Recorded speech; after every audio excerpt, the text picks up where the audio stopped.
Hello everybody, welcome into the latest vlog. I guess I'm going to call it a vlog because this is what it's becoming. And say hello to everybody in the chat room. We've got about 77 people in the chat room right now. So hello chat room. Hello Colin Hilton, Douglas Biggers, Den DeCure, the rest of my moderators. Thank you guys for keeping everything civil in there. And of course, randomly, Fizzy Water and Mike Ladd are also mods. Jay Gardner, Cobra. Hey guys, Paul Matera, hello. Patrick Rusaw, I am glad you're watching this, Patrick, because that's what I'm talking about today. It's all about show and tell. So before I get to that, let me cover some business first. Everybody who has ordered case badges from me, they've all been mailed. So if you haven't received your case badge within 2 weeks, please reach out to me and let me know. There's one person who I promise you won't be getting their case badge. And that's because they paid me with a PayPal account to an email address they no longer have. That person's name is John Reed. So John Reed, if you're watching this, first of all, thank you for your contribution. I would very much like to send you a case badge, but I have no way to reach out to you. Despite my warning everybody, double check your PayPal email address. Apparently, that's not enough. So be that as it may, we all make mistakes. We all have oversights. We're all very busy. But I would very much like to check you off of my to-do list and get you off of the list. And the only way I can do that is to communicate with you. And for that, I need a valid email address. So John Reed, if you're watching this and you would like your case badge, please send me a message here on YouTube or on Facebook and give me your email address. I will erase, if you post it publicly, I'll erase it immediately after I see it. Otherwise, send it privately here on YouTube or through Facebook. That's a good way to reach out to me. Or you can use my TechVets email address, which you can find at the Tech-Vets website. So, okay, so that's out of the way. Many of these case badges are arriving a lot sooner than I expected. Some of them have gone to England in under 5 days, which is crazy fast. And so I'm delighted that that it's happening sooner rather than later. It's a good time of year for shipping because it's not a holiday, and so the mail is flowing freely. There are plenty of case badges left, so if you still want to get one, I anticipate I'm going to have them at least till the end of the year. I don't think I'll be selling out anytime soon. What else do I have to talk about? Okay, so it's no secret. I'm a few days away, a little more than a week away from my 50th birthday. And that being said, I'm not a big birthday guy, but 50, I'll be honest, I didn't think I'd make it to be this old. When I was 15 or 20, 50 seemed a long way off, and I was pretty sure something was going to kill me one way or the other long before now. But I was wrong, and I probably should have taken better care of myself. But be that as it may, it's nice that suddenly I've been getting all these gifts. I think it's just coincidental it's near my birthday, but I'm going to call it birthday. And I want to talk about these presents that I've received. First of all, I've already shown you and read to you and shared with you some letters I've received last week from viewers. I love receiving old school typed out letters. The handwritten letters are very personal. It's a very personal touch. Unfortunately, they're very difficult to read. So if you can type it up, it'd be a lot easier for me to read it. You don't want to read my handwriting, believe me. You could take it to a pharmacy and they'd probably give you something good in return from the God only knows. Fizzy Waters contributed $1.99. It says, early happy birthday. Thank you, Fizzy Water. Rusty Shackelford says, why didn't I just now notice that different figure? All right, we're going to talk about that. And here's the thing about turning 50. When you tell somebody, because I'm seeing some comments in the chat, when you tell somebody over 50, hey, I'm turning 50, they all go, so what? You get no sympathy. Tell somebody younger than you, they're like, wow, good job. I've been avoiding some videos lately. My eye is still, I got a lot of dry skin I'm dealing with. I've got a doctor's appointment, a dermatologist appointment Tuesday, and we'll see what that turns out. Hopefully they can, it's very strange. I've got it on my wrist, I've got it on my eye, and I've got it on the back of my head. It's very, drives my OCD crazy. So I've got to look into that, and it's kind of off-putting. I don't want to make videos with sunglasses on. You know, it's not pink eye or anything like that, but it bothers me. And to have a job where I'm on camera, I got to deal with it. So, so let's talk about some of these gifts recently. My sister went to Paris and to England when we did the drunk tech support, me and my sister together. She mentioned she was going. She was gone for about 2 weeks, vacation of a lifetime. She loved it. And she brought me back some things. She knows how much I love England. I've never been there, never been to Europe at all. And she said, I brought you back some stuff. So what she brought was some potato chips that are prawn cocktail. She goes, I know you're a fussy eater, but I'm hoping you'll try these for me. Well, I mean, it's potato chips. How bad can they be, right? These are weird. These taste, I don't eat cocktail shrimp, so I don't know what it tastes like, but the only way I eat seafood at all is if it's breaded and deep fried. That's it. So I thought I'll try these. How bad can they be? They taste like vinegar and barbecue sauce. I guess that's the best way I can. They're very sweet, very, very sweet. My wife likes them. She thought they'd go good with dipping them in sour cream or something. I like the Walker's brand has the bacon flavor. I've showed those before. I love those things so much. They also have a roast chicken flavor, which tastes like somebody soaked the potato chips in chicken broth and then fried them. So it's almost like you're eating a crunchy chicken skin. It's really good. So these are from Asda, ASDA. That's a chain there in England. And she also, everything's food related. She also brought me, these I never heard of. They're called Fox's Party Rings Minis. Apparently she was told by her friends in England that if you have a birthday, if you're a child and you have a birthday in England, you're going to have these at your birthday. It's sort of corrected if I'm wrong, but that's they're called party rings. They're these little cookies that are frosted. And, you know, I don't really like things that are too sweet, but these actually, let me give you an idea what these look like here. They're frosted on one side, and they're relatively small, and they don't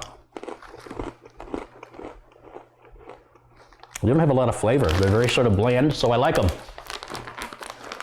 I like them because they're bland. She brought me some macarons. Actually, she brought these for my wife. And let's be clear, these are not macaroons, these are macarons. Macaroons are those coconut things you get at the store. They're pretty easy to find. Macarons are French. She got these from apparently it's a French bakery chain. They have them in England and Paris. And since she went to Paris first, she didn't want to buy them and then keep them for 2 weeks because they wouldn't be any good. So that's the closest she could get me to real French macarons. Oh my God. If you've never had a macaron, by the way, I'm doing you a disservice by not really showing you the beauty of these. They're gluten-free. They're made with very fine almond flour, and then they'll have a filling like pistachio or caramel or raspberry or chocolate. And when they're fresh, they're very soft and they're very delicate. They're usually, if you can find them here in the States at a bakery, they're usually somewhere between $1.50 and $2.50 for each little cookie. Whole Foods has them. I don't know how good they are, but it's Whole Foods, so I'm assuming they're good quality. I know Trader Joe's has the frozen macaroons in the frozen area. Again, I don't know how good they are. I wanted real macarons. And that's what she brought me, or she brought it. It's for my wife, really, but I've stolen one or two. And then she brought me some candy bars from Kinder that are uniquely English. We've got the Kinder Bueno White and the Kinder Bueno with milk, chocolate, and hazelnut. So those look really, really good to me. I'm gonna just put these away for a rainy day, and it looks like it might be raining today. That's all I'm saying. Okay. And then, well, this is nothing British. This is a Mr. Meeseeks figure from Rick and Morty. my sister was in Liverpool, and she saw this, and apparently he's like a Mr. Meeseeks with a sconce accent. Is that how you say it? So we're gonna just sit him right over there, and he'll keep us company. And Lyle really wants Mr. Meeseeks, don't you, boy? You can't have him. No, it's mine. You have your own toys. Don't give me that look. Okay, so the rest of the stuff, everything else, this was really strange. Oh, there's potatoes. I didn't put these away. This is my new camera equipment. I'll be filming everything on my new potatoes. So you can expect that high quality potato video very soon, maybe 3D potato. I just didn't put those away. I got a box in the mail. A gentleman reached out to me and said, would you sign the book that you authored? I bought a copy of it. If I mailed it to you, would you sign it and mail it back? Well, of course. And he's joining us right now. That's Patrick Rousseau. So Patrick, I hope I'm saying your last name correctly. And usually when people send me stuff, they send me a letter, they send me a thing, they send me a tool, things of that nature. And Patrick almost seemed like he was collecting some things and waited till the box was full. Everything was kind of in its own little package, and when you open it up and you think you got to the end of it, and you go through the packing material and there was something else. So it was a real fun treasure hunt going through the box and seeing what else was in there. And Patrick seems to have sent me, there must be a history behind some of this stuff. So let's start with this little guy here. This is clearly very old. He's a Y2K bug, and I don't know where he came from or what his story is. He put a Coca-Cola pin on him, and I've never seen that before, but it's clearly not like something he just went to the store and bought. This, this is aged, and that's pretty cool. I really like that.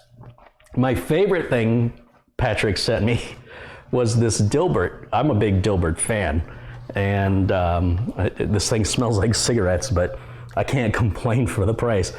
But it's a neat little, I suppose at some point it was a piggy bank. But anyway, it's a neat gadget or trinket to have in the background of future videos. I'm gonna have to make some room on the microwave. I think the robot's gotta go. And I think well, shoot, I'm not gonna be able to open my cabinets with that up there. Well, it'll be up there for today. That's my favorite thing ever, so thank you for that. He put some of the items in Crown Royal bags. He says that a friend of his was a bartender and he's got like 500 of these things, and jokingly said that he was gonna send me those. I said, I don't want those, don't send those to me. So what I thought was, what do you do with these things? I thought, what I could do? It seems to fit my nuts in there pretty good in this sack. So I just thought I'd have my nuts in there, and so it'll be my nut sack. That's where I got right there. So I'm going to keep my nuts. I think that's what these sacks are for. So we'll just keep those good storage for your nuts. That's what they're good for. Now, he also sent me these USB lights. They're very strange. I've never seen anything quite like it. He noticed that I was struggling at times to see in some dark areas, and he said, yeah, maybe this will help you. Maybe it will. I don't have anything to use them with right now, but they will be put away. And he also, this keeps going. He sent me a USB desktop charger. I'm not sure I have use for this, but it's a kind thought, and I might, just because I can't think of any reason to use it today, doesn't mean I won't think of something. It seems like a pretty nice device. Now here's the thing that puzzles me. He sent me a copy of my book, but my book isn't printed like this. I've never seen my book presented like this before. This is the way my book is supposed to look. So I don't know where he got this. I don't have one like this. It almost looks like an illegal reprint or some sort of print on demand where for some reason they don't do the cover. I don't know why that would be. I know when there are an overstock of books, they'll typically rip the front and rear cover off and then throw the books out, but that's not what this is. I don't know what this is. This is the strangest thing. This is the strangest thing I've seen. And then he's got the case badge on there. I guess he wants me to send the case badge back to him, and that case badge will have more mileage on it than either one of them. But yeah, that's what the book should look like. Now this book is old and obsolete, and I'm not recommending any of you go out and buy it, but I've never seen it like, I'm the author of this book and I've never seen my book in this format before. So that's very strange. Don't worry, there's more. Then he sent me this that says to open this, and gave me this sign. I have to find a place to put that.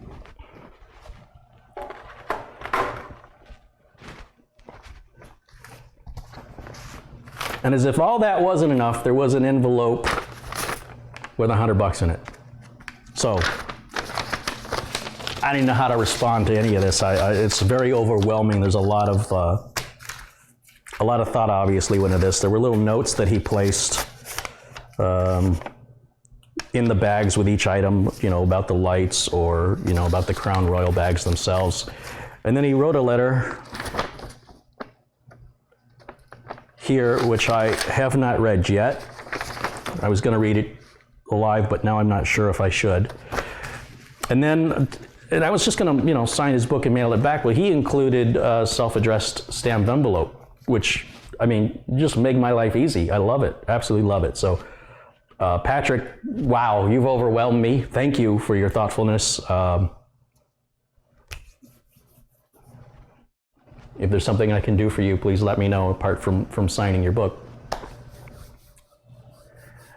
So yeah, you know, stuff like that doesn't happen very often, and again, usually people send me a thing. In fact, somebody sent me, where is it?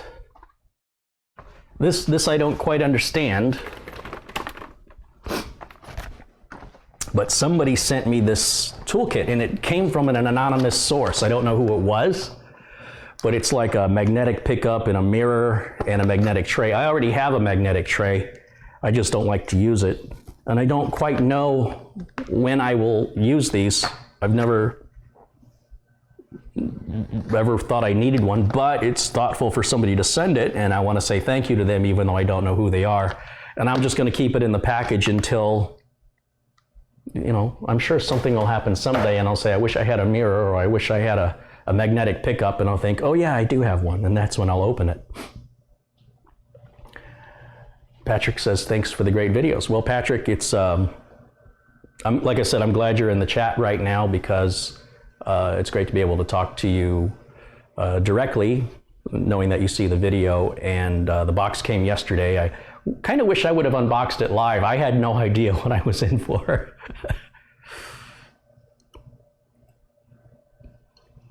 It was just really neat to just, you know, it was a complete surprise, and then you think you're done, and then there's another little something, there's another little trinket, there's another stuffed figure. It was just a neat little mystery box. So thank you.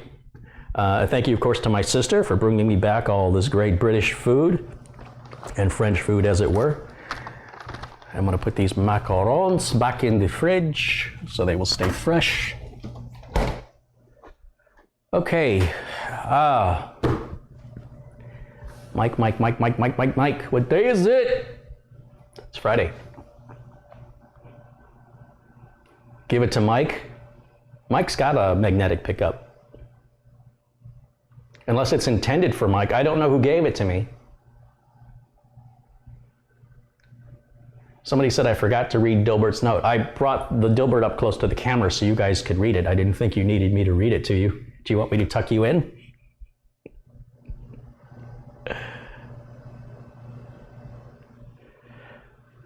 Cameron Miller says hello from Holt, Florida. Delora says hello from Belgium. Austin Davert is in the chat. He says hello. Hi, Austin.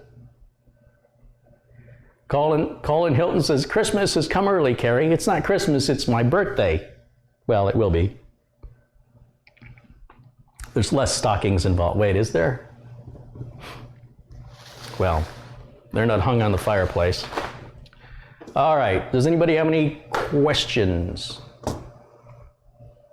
Questions I can answer?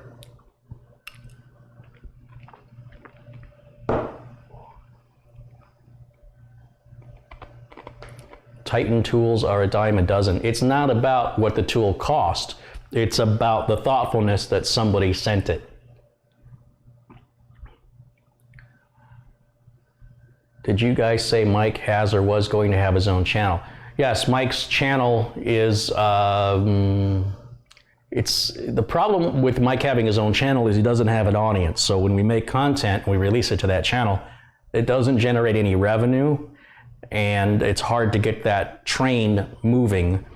However, people have to start subscribing to it, and once subscriptions and views reach a certain point, then we can monetize the channel and perhaps offload the videos entirely there. But the channel is, it's called, let's see. It's called Subaru Repairs, and I'm looking for a link that I can give you guys. There's only 68 subscribers on this channel, and so the videos, a lot of the videos are still, the titles and descriptions aren't completed yet because I just haven't prioritized that administrative task of getting that detailed out.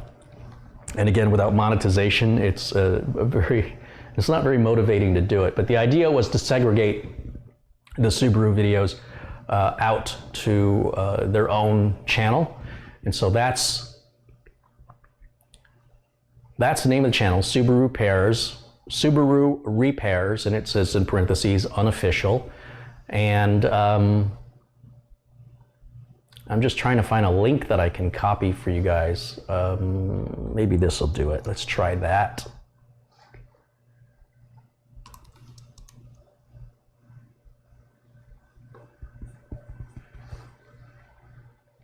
Let me try this.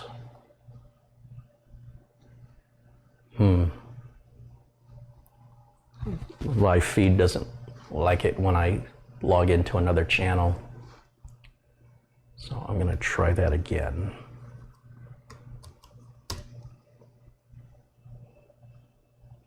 So that should be the Subaru Repairs channel right there that you can subscribe to. I'm also going to be starting up another channel. It's just called Life 101. And the idea behind this, I'm really just doing this for me. If you don't like it, that's fine. But if this is of interest to you, I will make mention of it when the first video is up. But what I want to talk about on that channel is some of the struggles and misunderstandings I had growing up, just about how life is, my philosophy on life, how I got there.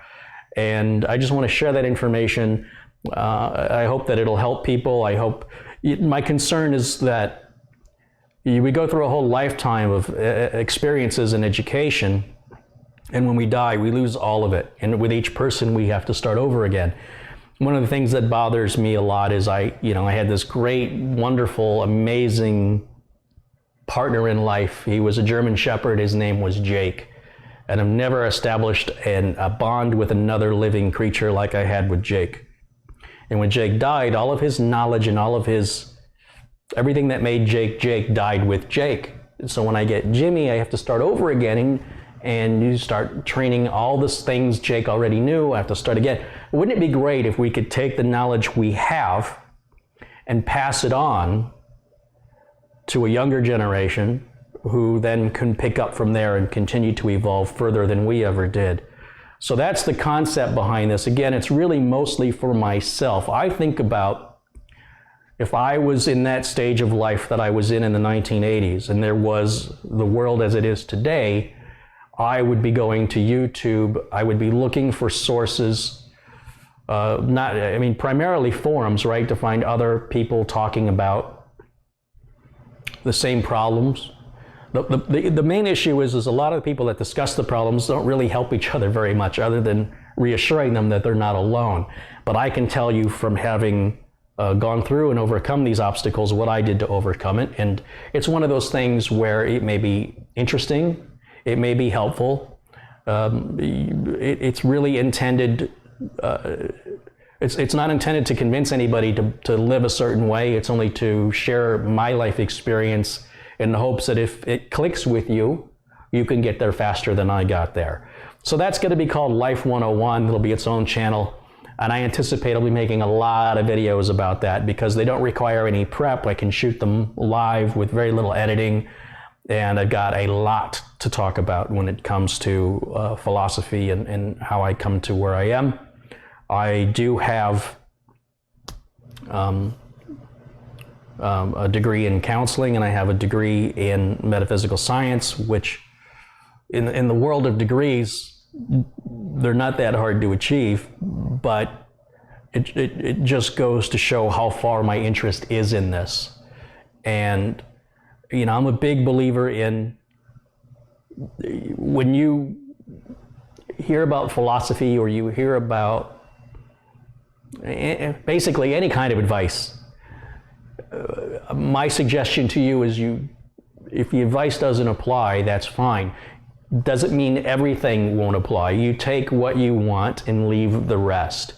When you're making videos, I'm not making them for anybody specific other than really myself and what I would have wanted to see or what I would have been interested in when I was in that situation. Life continues to throw obstacles, and I continue to learn and I continue to grow, and just this is where I'm at this point, and I can at least share. And the sooner I share it, the fresher it is. If I wait longer to share stuff from 25 years ago or whatever, it's not going to be as accurate or perhaps as detailed because a lot of it will have faded from memory. So it's very important to me to get that done. So watch for that. Now there's still tech stuff too. We still have repairs, upgrades, builds, the car stuff. So it's just a little of everything here on the channel, and the cooking as well. Trying to get a little bit more into the cooking videos. And yeah, that's the plan for the channel. Unfortunately, some people have it in their head that a computer channel is a computer channel and it can't be anything else. Well, it's not a computer channel. It's Carey Holzman's channel, and it's whatever I want it to be, and I hope that that appeals to you. And if it doesn't, I hope the next thing I do will. So ideally, I have a large variety of different topics and subject matter, and you're not supposed to, I don't expect anybody to like it all. But if you don't like it, just leave it, take what you want, leave the rest for other people who do.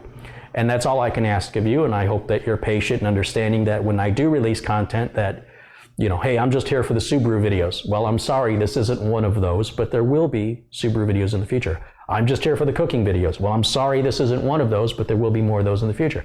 I'm just here for the builds and the upgrades and the tech stuff. Well, again, this isn't one of those, but there will be more of those in the future. There are other people besides you and what you want. And ideally, we'll all have respect and consideration for each other to know that if something's not your cup of tea, you don't have to insult me, you don't have to degrade me, you don't have to tell me your opinion about whether you like it or not. It doesn't change anything. I'm not making them for you, but I do hope that you enjoy them. So I'll just leave that out there as it is.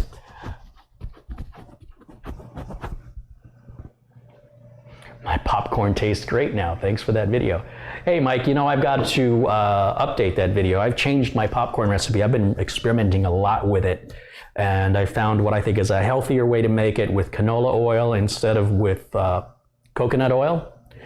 And in the way I'm making it's a little bit different, and to me it comes out a little bit better. So I've got to update that popcorn video. I mean, the popcorn video was accurate. This is how movie theaters generally make it.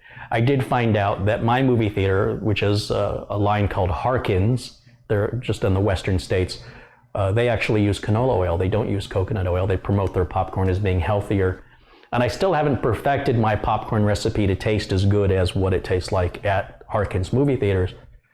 But with time and practice, I'll continue to get better. It's not bad though. It's not bad.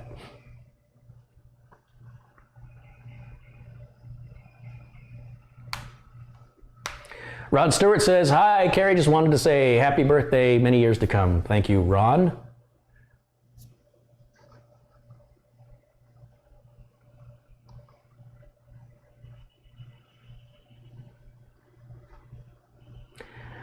Jonathan's just joining us. Is that Asda prawn chip? Yes, my sister just came back from England. I guess Asda's like Walmart in England. I do know that, you know, the two big German chains are four letters like that. Aldi and Lidl, L-I-D-L. So Lidl, I believe, owns Trader Joe's here in the United States. And Aldi has opened a bunch of grocery chains on the East Coast, but nothing on the West Coast. They are starting to open. I think they've got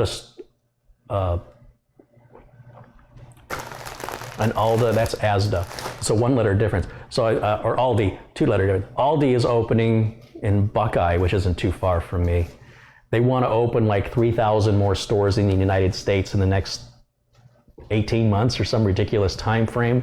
This is what got Tesco in trouble. So Tesco opened a chain in the United States called Fresh and Easy, and they overextended themselves with credit. And then when the housing thing happened, when all of the economy took a dump, the creditors weren't willing to loan them any more money to maintain the stores they had already opened, which left them little choice but to close these stores. All of the stores, as far as I know, were built from the ground up, from scratch. So right around the corner from my house, there's a big empty Tesco, and it's a real shame. It was like walking distance from my house. Not a big inventory, not a lot to choose from, but the things they had were good. I was disappointed because I thought I was going to get a bunch of stuff, like I thought there'd be an aisle of British stuff, but there wasn't. There was no sort of British tie-in. If you didn't know who Tesco was, then Fresh and Easy was just another random grocery chain. But yeah, I think they could have taken advantage of the fact that they were from Britain and had an aisle of British specialty stuff that they brought in. It's very difficult to get, especially perishable foods from Britain, potato chips, things that don't have a really long expiration date. We had a British grocer here. He was 35 minutes away from my house. And it was all nothing but British food. And it was the only place you could get some stuff. There were, I guess, Jaffa cakes or something, and they don't have a very long expiration, and when they would come in, they would sell out quickly. Thankfully, I'm not a big fan of raisins, so I didn't have any desire to try and track any of those down, but just an example of something where people are craving foods from overseas. The world is getting smaller, and our cultures are all sort of becoming one, and so these regional foods now are much easier to acquire, but not as easy as I'd like it to be. When I was in Michigan, the big potato chip maker there is called Better Made. There's also another one called, I think, Great Lakes. But Better Made is the brand I grew up eating, and I can't get them out here in Arizona. And they actually sell a bag of nothing but the dark chips, which I didn't even realize was a thing. And they call them rainbow for some reason, but they're all the brown, overcooked chips. I think that's really cool. But I did find I could buy them on Amazon and have them shipped if I want to pay $20 for a bag of potato chips. So, you know, if I want it bad enough, I can get it.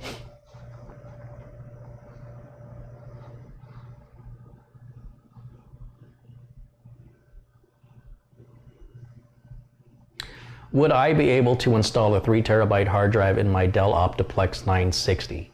I have no idea what you're capable of.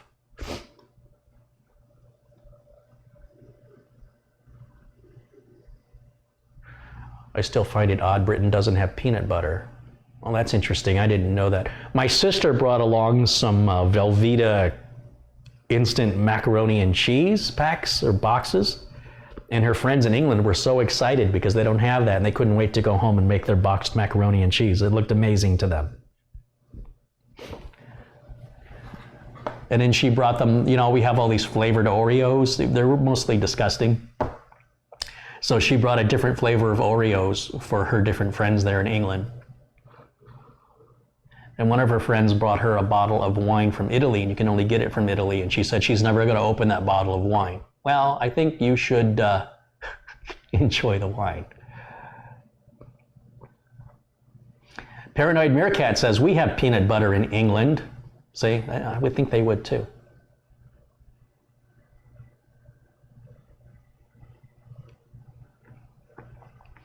And he says, not in my Aldi. So Aldi, again, is the grocery chain. Well, just because a particular grocery store doesn't have something doesn't mean the entire country doesn't have it. I have to shop at 4 different stores to get everything I want. I have to go to Target for some things, I go to Walmart for some things, I go to Winco for some things, I go to Safeway for some things, I go to Fry's grocery store for some things, I go to Albertsons and Bash's and AJ's for some things, Trader Joe's and Sprouts for other things. That's a lot more than 3. But I would say 3 regularly. But then I can go, there's a cheese I like called Unexpected Cheddar from Trader Joe's.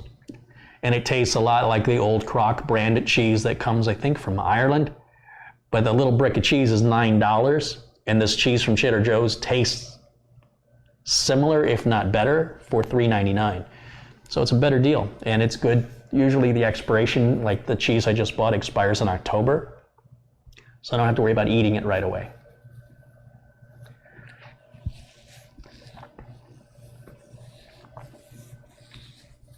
I'm thinking about doing a meet and greet. Let's just take a informal survey. If I were to do a meet and greet in Phoenix, let's do this. If you're interested in doing a meet and greet, put it in the comments and where that meet and greet would have to take place for you to attend. Ideally for me, I would do the meet and greet in Phoenix, or I would do it in Vegas or San Diego, but those are about my only 3 options. And Phoenix is the easiest for me. What I'm concerned about is if I do a meet and greet, I'm going to have 4 people show up because 400 people want to meet me, but they all live in 400 different countries, or they live in, 100 different countries at 4 persons per country, or 4 people per state. And if that's the case, that's fine. I can go to Denny's and we can all share a booth. But I want to know what to prepare for. So if you're interested in a meet and greet in the Phoenix area, let me know. And certainly where it would have to be for you to attend.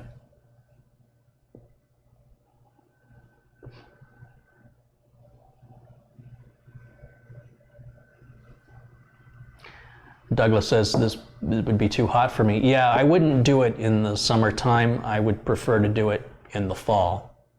But I'm just putting some feelers out there right now. And if somebody did want to meet, if there were enough people that wanted to meet, we could do a small meet and greet. I would do that in the summer. Yeah, I could put something like that together pretty quickly if it was a small group.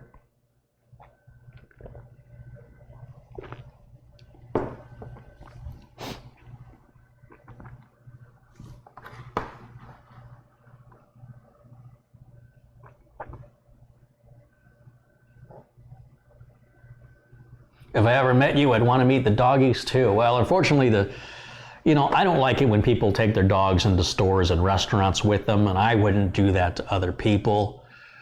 Even stores that are dog friendly. My dog's purpose is to guard their territory.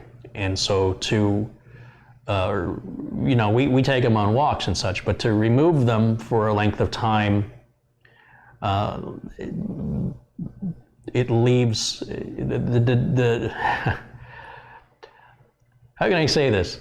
It leaves everything vulnerable if there's nobody at my house to protect my stuff. I might sound a little paranoid, but I've had stuff stolen from me in the past, and I work hard for what I have, and there's usually no recourse. Unless you catch the person in the act, what's ever gone, you're never going to see it again. That's just the reality of it.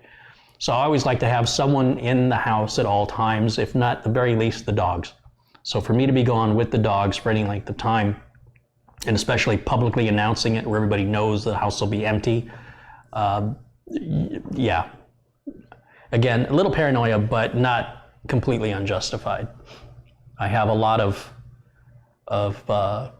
many thousands of dollars worth of equipment, some of which belongs to customers, some of which is the video production equipment, and it would not only hurt me financially, it would make me unable to make money. So not only would I have to recover what was lost, how would I generate the revenue to repurchase the items that were taken without the cameras and stuff I need to make videos or to diagnose computers, et cetera, et cetera. So anyway, that's the logic behind that. Carey, do you ever come to Canada?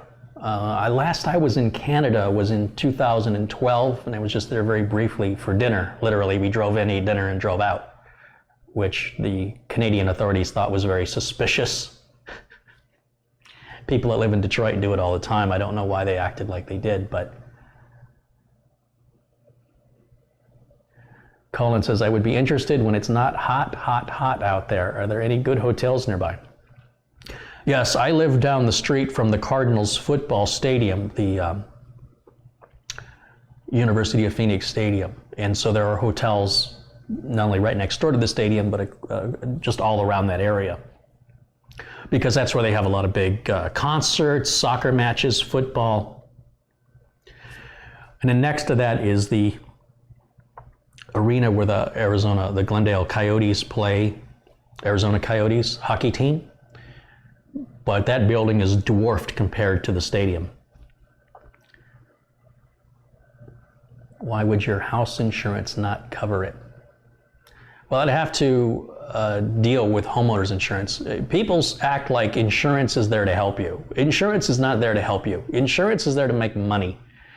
If you've ever filed an insurance claim in your life, then chances are you understand how you have to fight tooth and nail for getting back what you think should be returned to you. Homeowners insurance policies only cover certain things up to certain limits, and that's provided you can provide them with the proof that you owned it. It often involves serial numbers and detailed descriptions or receipts for each individual item, whether that's a memory card that was in the camera, an extended battery that was in the camera, the $500 wireless microphone that was attached to the camera, the $100 tripod, and the $150 tripod head the camera was sitting on.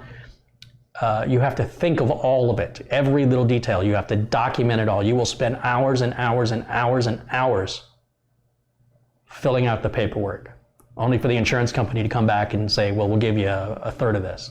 And you go back and forth until you finally settle somewhere in the middle. And all that time you spent doing that could have been spent just getting to work. So insurance is not something that you can count on to really be there for you. It's one of those situations where it's better than nothing, but not by much. In most cases, insurance is going to leave you very disappointed.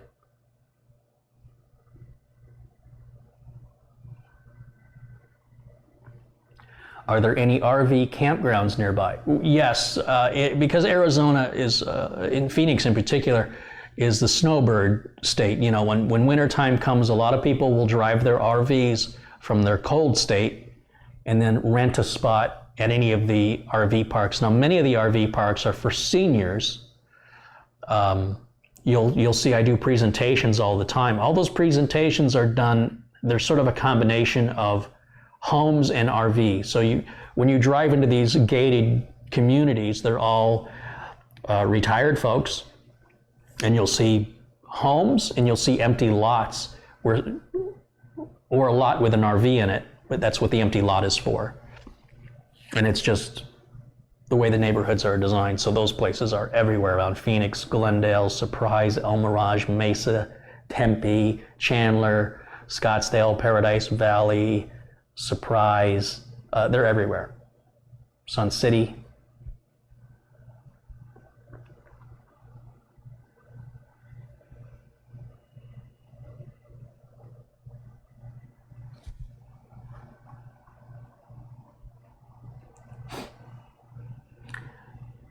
Hey Carey, how's the weather down there in September? It's still pretty humid and hot in September. Things don't really get nice until November, generally speaking.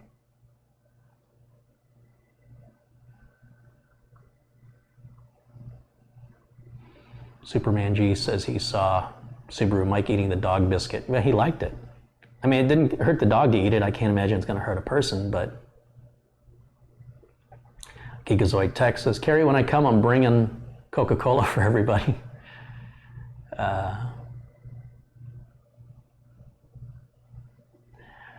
Robin wants to know, where can we get a computer update removal of old computer upgrade, I think is what is it, update or upgrade? Computer upgrade.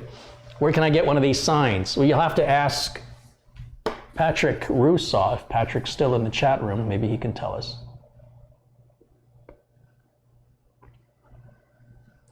When am I going to do another live presentation? So again, if you didn't hear what I said the first time, Arizona is a state that snowbirds. People come to Arizona to get away from the snow and the cold of where they consider home. And they spend those winter months here in Arizona. And since I said that's where I give my presentations, I think it's, if you put it together, you'll understand those presentations happen during the wintertime. Follow me? Have I ever been to Alaska? I would love to go to Alaska. You know, I'm a big fan of the wilderness, not the desert. And it doesn't get any more wilderness in the United States than Alaska. I mean, there's places in Alaska you can step foot that no human being has ever stepped foot before. That's fascinating to me. To go to Denali Park, or to visit Juneau or Ketchikan, to go to these little villages. I don't want to live there, but I absolutely would love to spend some time there. Carey, have you ever been to Earth? I've heard about it, but not a fan.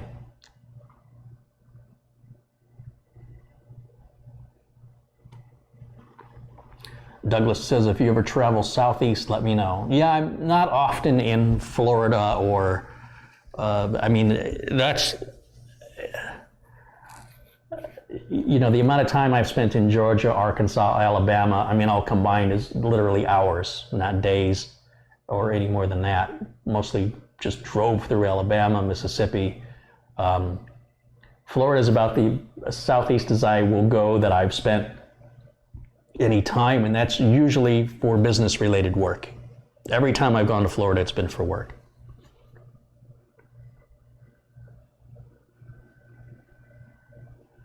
Oh, he meant Southeast Alaska.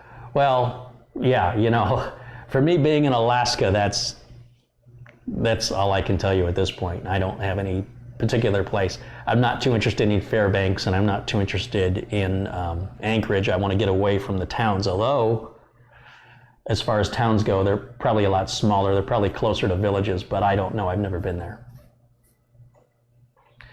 Have you ever been to the Upper Peninsula of Michigan? Well, I lived in Michigan. I have been, but we never really spent much time. I think we did Sault Ste. Marie. I thought about maybe going to Munising on this recent visit, but it was just too far. But it just gives us a reason to go back. You know, on the first trip when I took my wife, we spent time in southern Michigan. Pretty much, you know, Frankenmuth down, mostly the Detroit area and suburbs, Ann Arbor, University of Michigan, etc. This visit, we spent time in northern Michigan, which was Mayo, Traverse City, Beulah, Leelanau Peninsula, Grayling, Roscommon. Grayling's a neat little town. I really like it. So I figure, you know, next visit we'll do the UP. Maybe I've never spent any time in Wisconsin, where Subaru Mike is from. Maybe I can fly into Green Bay or something and rent a car, experience Wisconsin, and then spend time up in the UP. That being said, my dad suggested a trip he took, which is he flew into Chicago, rented a car. I guess Chicago to Milwaukee is an hour away, I'm told, I don't know. And then traveling from Chicago to Milwaukee, Green Bay, and you know, the other popular Wisconsin sort of cities, and then all the way up to the top, to the Upper Peninsula, and then back down through Michigan, and then back down to Chicago, return the rental car, and get on a flight back home. Makes a big circle. But that may be a little too much time in the car. I don't know. Certainly something that's rolling around in my head. I'm sure you were wondering what that sound was. We could hear something rolling around.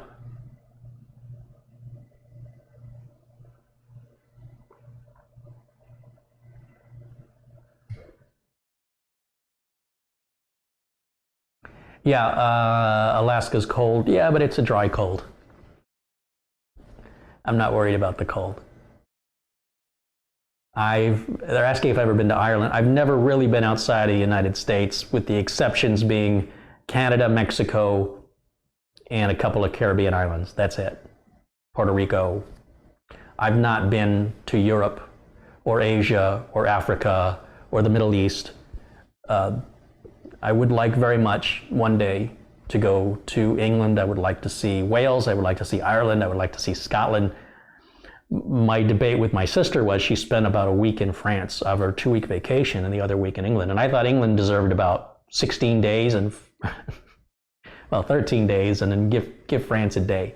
But she really enjoys Paris, and I've never been, so maybe I don't know what I'm talking about. Maybe more time in Paris is worthwhile. But I just feel more attuned to the British culture than any other. So I'm very much wanting to go there at some point.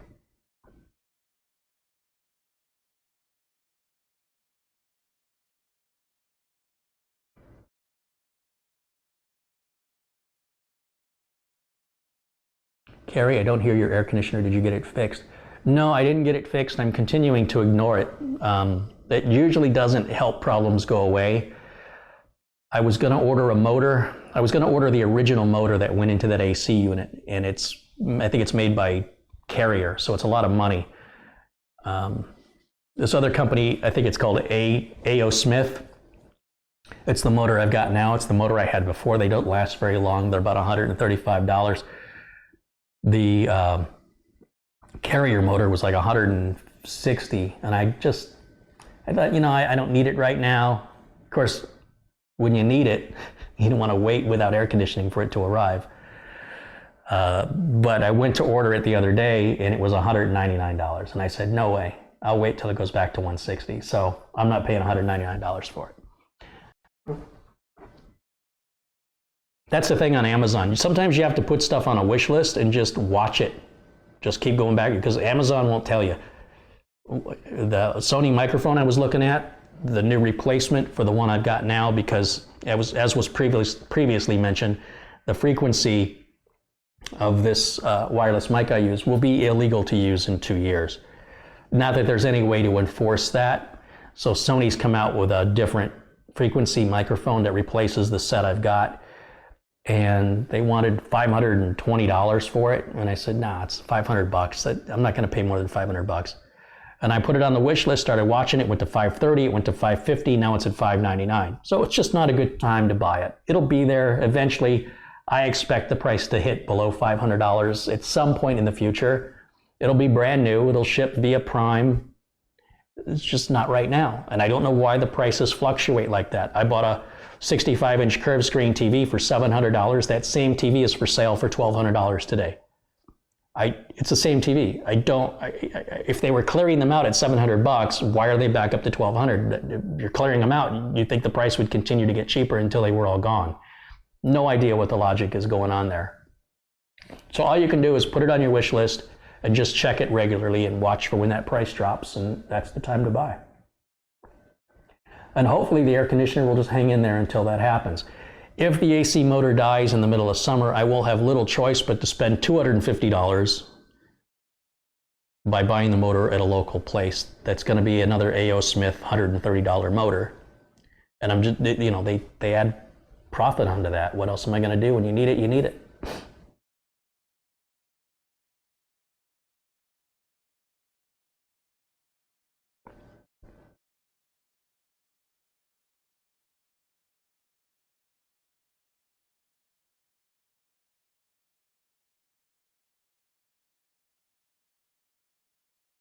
So it says use camel, camel, camel. It will alert you if price drops. I'll have to look into that. Luge Parecki says, hello there, Carey. Just saying hello. Well, hello, Luge.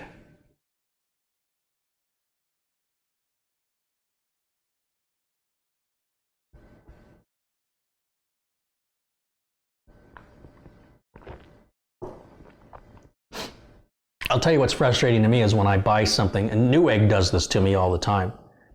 I'll put an order in for something and it will quite literally be on sale. Like I'll get a Newegg email of what's on sale, and the thing I just ordered will be on there at a cheaper price. And sometimes I'll contact Newegg customer support, and if I go through the hassle, they'll usually credit me a store credit for the difference. But for the most part, I can't be bothered. I just get really irritated. And I just figure, well, it's the way the cookie crumbles. It is what it is. And I just don't want to spend time debating with somebody over whether or not I deserve that.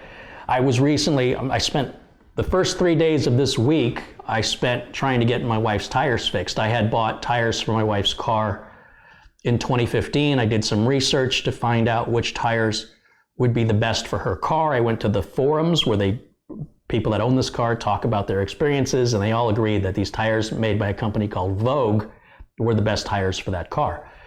So I'd never heard of Vogue, but as it turns out, most of the really nice tires are companies that I never heard of before. I know your traditional BF Goodrich, Goodyear, Firestone, Continental, Yokohama, Kumho.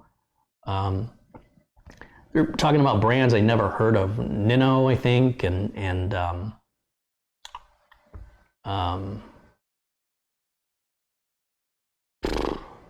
there were a couple others. Of course, Subaru Mike knows all these. He's like, yeah, of course, everybody knows that. I'm like, no, I've never heard of them.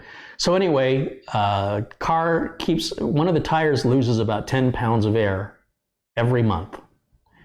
And I've got an air filler, a tire filler, and I just put the 10 pounds of air, and then my wife will let me know when the light comes on the dash, and I fill it up again. And I finally got sick of it, and I took the car back over to Discount Tire. And I said, I think this tire has a problem. Can you guys look at it? And the guy came out and looked at the car. He says, these tires are 6 years old. And in Arizona, when a tire hits 6 years old, it doesn't matter if you've used it very much. It just starts to fall apart. He goes, every one of your tires is splitting. And he showed me where the tread and the sidewall meet. They were splitting, and you could see the metal, the bands, the steel belts. And I'm like, well, I can't have my wife driving this car like this. He goes, well, yeah, there's nothing we can do to fix these tires. I said, well, I bought these tires from you in 2015. If they've got a DOT code of 2012, you sold me 3-year-old tires. He goes, well, I didn't sell them to you. I go, well, I just mean your company. You know, your company, I bought brand new tires. They weren't discounted.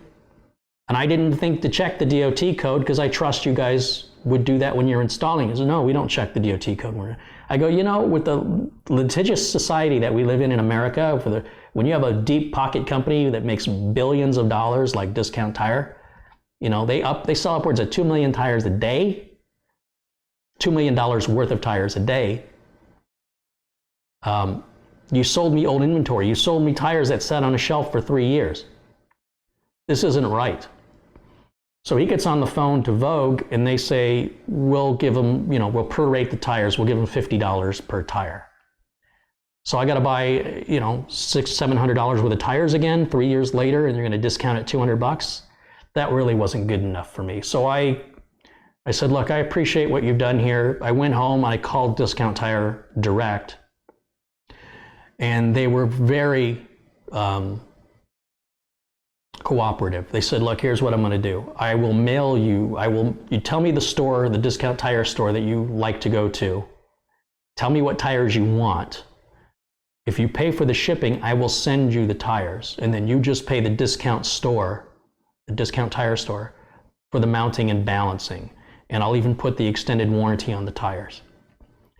So it's going to set me back, you know, $200 instead of whatever it would have been otherwise. And I said, okay, that's fair. I mean, I got 3 years use out of these tires. But the fact is, I shouldn't have to change tires this soon. It takes time out of my day. I can't make any money when I'm sitting in a tire shop. And it just seems like a real shame when you walk in a tire shop and there's no place to sit down because so many people are waiting. And this is how we're spending our precious time here on Earth, staring at the walls, playing with our phones, waiting for somebody to get some work done for us. That's why I prefer to do all my work myself. This is why I condone and encourage people to be self-sufficient, to do their own repairs. The quality of the repair will be a lot better, and it'll get done a lot faster.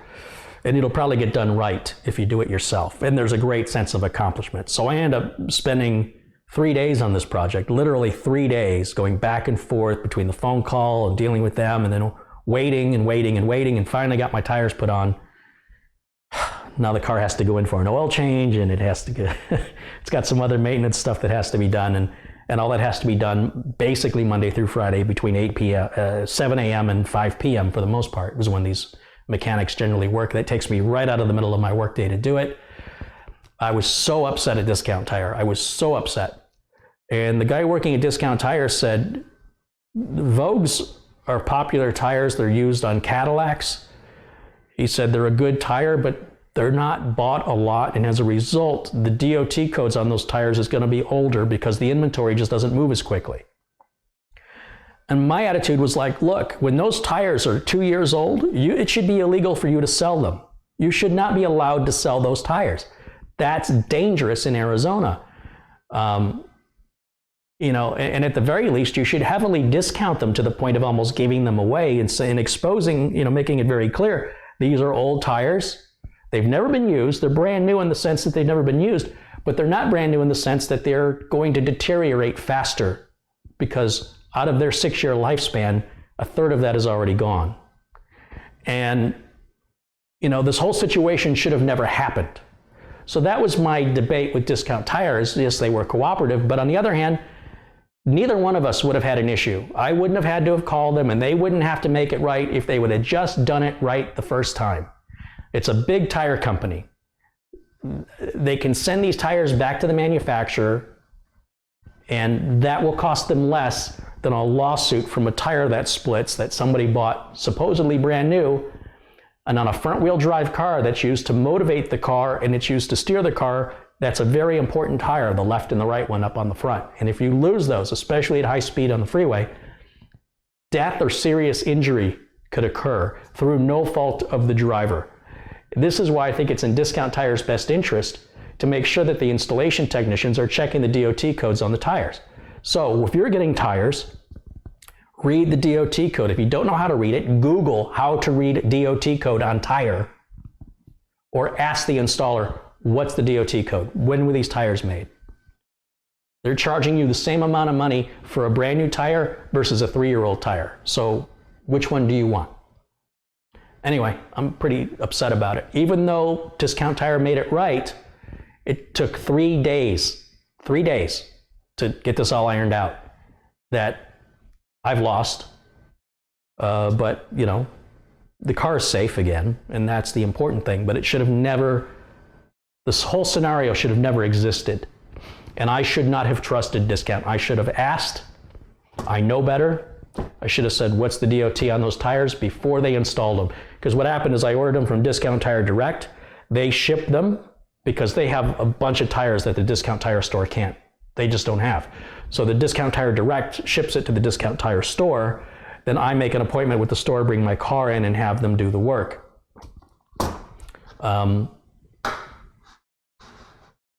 I just assumed, being a reputable company, that I didn't have to worry about scenarios like this, and I was wrong. And I hope that that helps you at some point, that plants a seed for you guys to watch for that.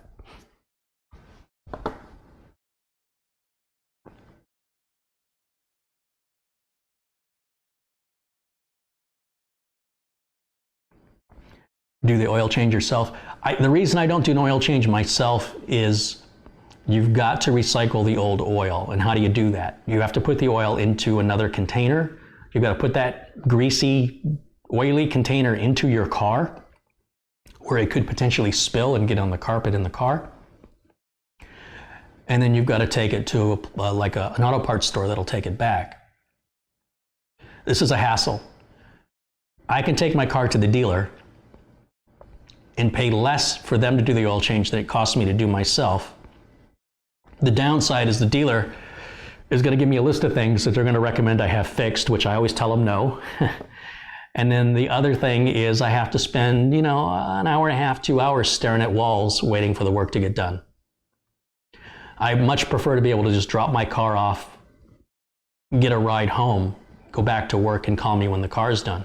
And I often tell the dealers, you can have the car all week. I don't care how long you've got it. I'm in no hurry. I just don't want to sit around here waiting for it. If I sit around waiting for it, then I'm in a hurry. I have other things to do.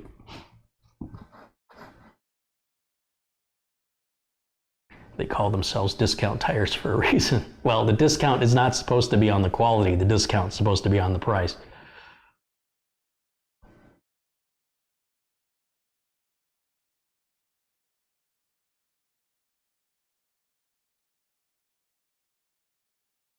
Yeah, Discount Tire even has a big sign in the showroom floor. There's a big sort of poster, And it's divided like half and half, and part of it's telling you about tire tread, and the other is telling you about tire age with a chart about failure rates on tires as they get older and how the graph goes, like it spikes. After 6 years, it spikes to, almost 100% failure. So they're in their very own store, they're promoting the importance of looking at the age of the tire. I mean, after all, they're in business to sell tires. If your tires are old, you need new tires. But then when they sell me old tires, it's very insulting. It's very insulting, very hypocritical.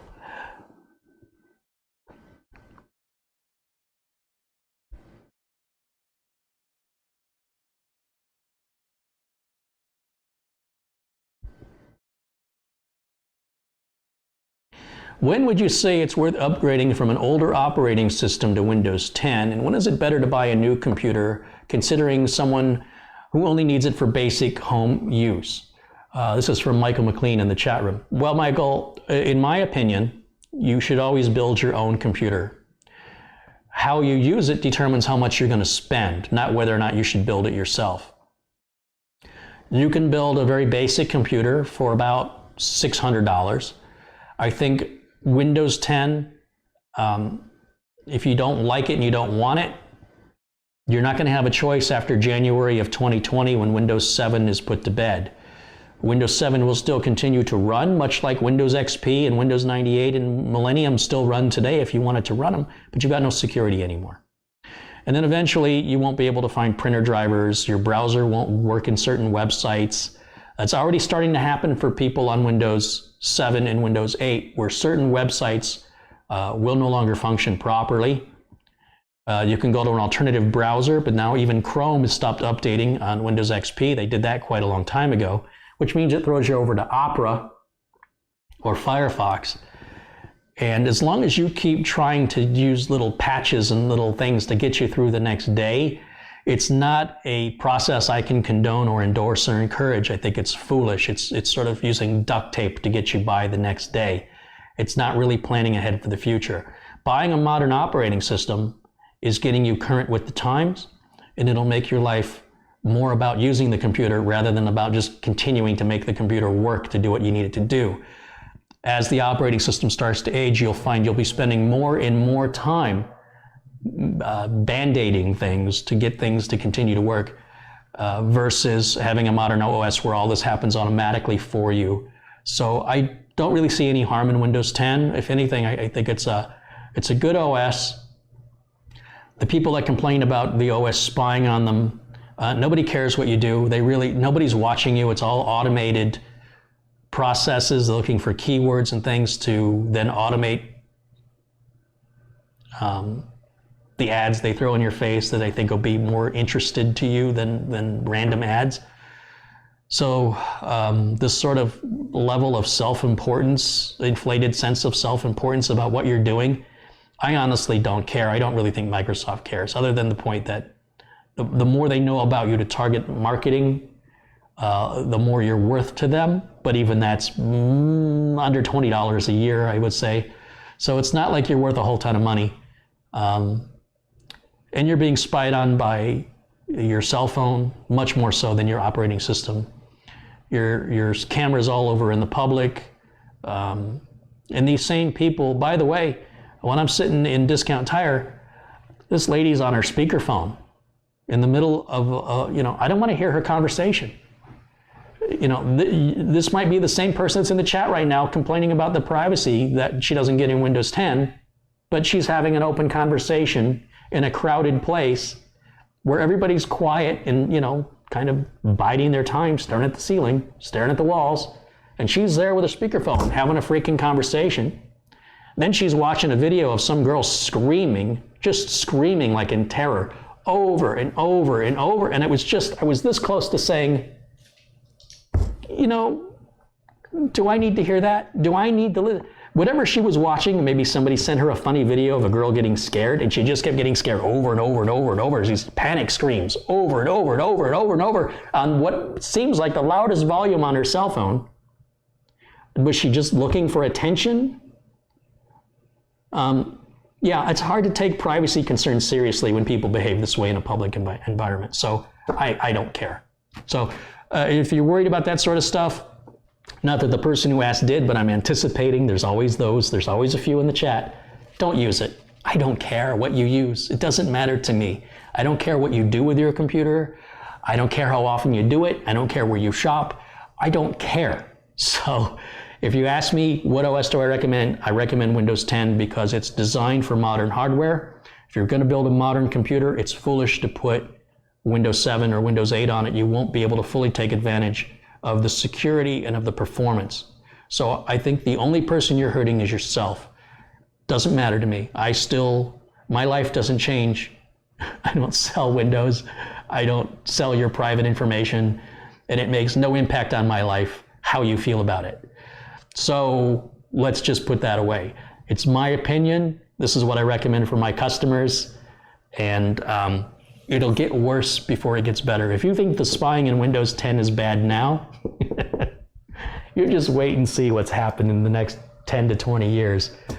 Everybody's going to know everything about you, from the store loyalty cards that you use, and they know what you shop for, and they know what you buy, to the type of car that you drive, where you work, how often you work, the amount of money you make, how many people live in your household, your gender, your race, your sexual preference. All of that is nothing to be worried about compared to the information they're going to have on you.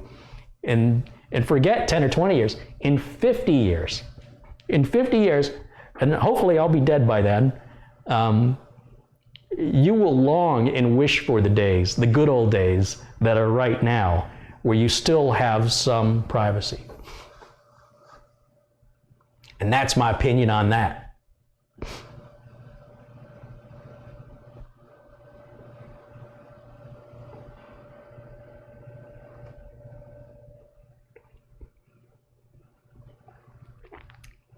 Picard says, hey, I watched Jason Bourne. Forget Jason Bourne, watch Enemy of the State with Will Smith and Gene Hackman.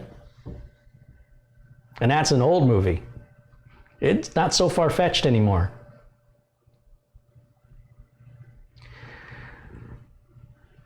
So should an 8-year-old computer have Windows 10? An 8-year-old computer should be retired. A computer that is more than 5 years old, in general, should be replaced. These are not toasters. These are not appliances. These are tools. And it's very important that your tool is able to keep up with the internet that you're connecting it to, because the internet's evolving at a very fast pace, and the types of threats that are available today weren't available 8 years ago.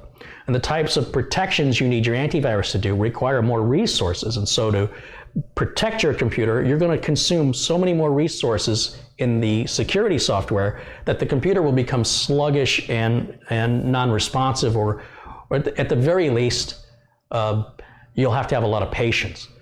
And some people say, well, the computer's not that important to me. Well, then get rid of it. Don't own a computer. Well, no, I use it to do this and I use it to do that. Well, then it is important to you. So I don't think it's unreasonable to either upgrade or replace the computer after 5 years to something more modern. It's funny to me how people will say that it's not important to them, but then their whole world ends when they don't have it anymore. So, you're only kidding yourself. On the other hand, if you can get by with a smartphone or a tablet as a consumer, that's an alternative. But people routinely replace their smartphones every year. The logic of replacing something because it's not yet broken is something that the older generation thinks. The older generation, my father, he'll say, I'd get rid of this TV, but it still works. I sure would like one of those big flat screen TVs, but not until this TV dies. People, the younger generation, don't think like that anymore. They get rid of stuff and buy the new stuff, regardless of the condition. The new phones are faster. The new phones are more responsive. The new phones have more features. It doesn't matter that your phone is $600 or $800 and you bought it a year and a half ago or 2 years ago. The new one's out, and you got to have the new one. That's the price of a computer all day long. And it's weird to me how people will justify the cost year after year for a smartphone, but then expect their computer to run like a toaster. It's the strangest thing, because a computer where you're using it to create, obviously it's going to require more complex and more prone to viruses and more complex security than a smartphone or a tablet, which is really a consuming device. But yes, 8-year-old computers, you obviously have a lot more time than you have money, because anybody who will live day in, day out with an 8-year-old computer has a lot of time. And that's not a crime, and there's nothing to be ashamed of, but it's just, it's the only way that you can explain how somebody would put up with an 8-year-old computer. They obviously have more time than money. And the thing is, most people don't really care until it happens to them. Until you get hacked, until your identity is stolen, will it then sink into you how much of a mistake it was that you continued to use obsolete technology on the current internet the way it is today. So again, my opinion, I'm not selling you anything. I'm just answering you honestly. I'm the one who gets the phone calls from the people in tears when their lives are destroyed. And when I find out what they've been relying on their life is some rickety old machine that should have been put to bed a long time ago, I have a hard time with any sympathy for those folks.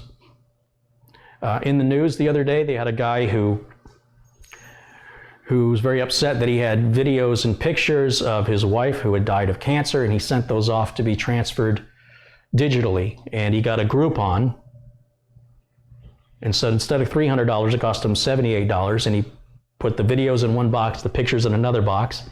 He mailed them off with his Groupon. One of the boxes never arrived. It got lost in the mail, and it's the one with all his videos. And now he's lost these priceless memories because, and this is where I have a really hard time understanding human beings. He was too cheap to do it right. He got a Groupon, and he took these priceless memories and entrusted them to a company he's never heard of before, where it's required to have him ship the only copy he's got of them. And things do get lost in the mail, or sometimes things get lost in the mail room, like it arrives but it just never gets processed right, whatever the reason. And now this makes the news just today. And I'm thinking, why is this news? If this was so important to you, you wouldn't have spent $78 on it. You would have spent more. It would have been priceless to you. You would have spent the $300 to go somewhere locally and wait while it was done. I have a really hard time with people who are trying to nickel and dime things that they think are so critical in their lives. It's hypocritical. If it was that important to you, you wouldn't have found the cheapest way to do it. So you're just not going to get sympathy from me on that. I'm like, you know what? You got to have one or the other. It's either priceless to you or you're looking for a deal. I've talked about this before. I've talked about when my wife was looking for a life vest, and we went to Walmart because she was going to go kayaking and she needed a life vest, and she went right for the cheapest one. The difference between the cheapest one and the most expensive one was less than $20. I think the cheap one was $17 and the expensive one was $35. I said, you know, I think you're worth $35. I think you're worth it. The last thing I want to see happen is that life vest doesn't perform to the level it should have, and she's injured or killed. But hey, we saved $18.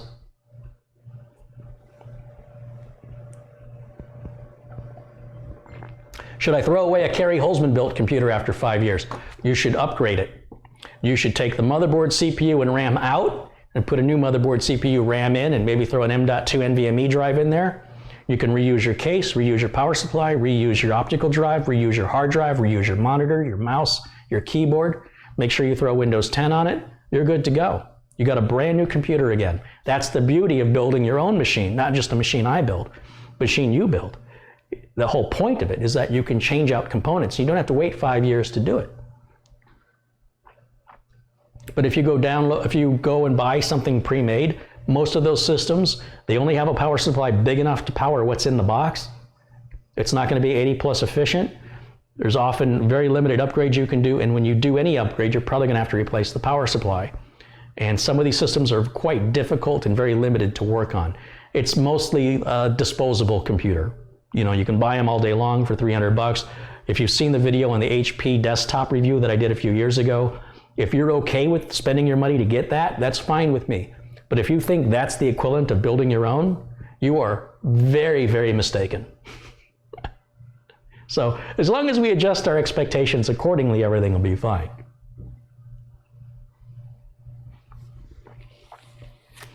Colin says, good night, gotta go to bed. Playing golf. All right, Colin, enjoy your golf. Thanks for joining us.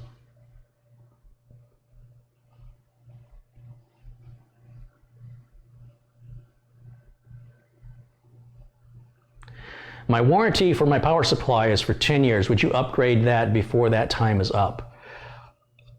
Just because your warranty is 10 years doesn't mean you have to use that power supply for 10 years.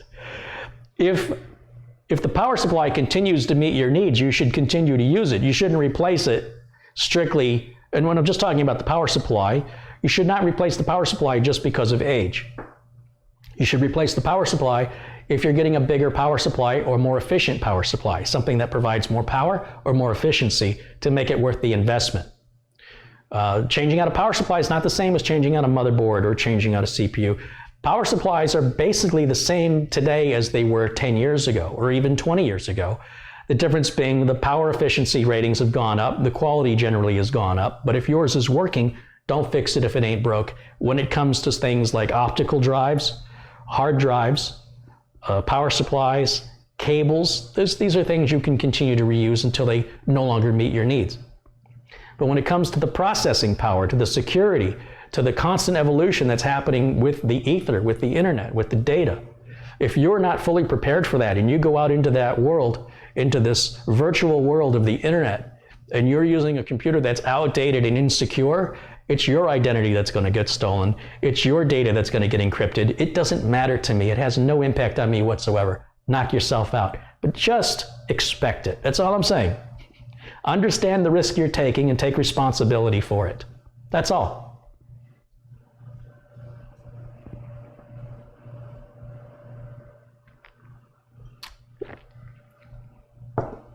Carey, if a customer calls for software issues, let's say a spreadsheet or Word program, do you support them? It depends. If a customer calls and says, I can't open this document, that's me all day. If a customer calls and says, every time I try and open this, it crashes, that's me all day. If a customer calls and says, I don't know how to add all this row of Excel spreadsheet, how do I do that? That's tutoring. I don't do tutoring.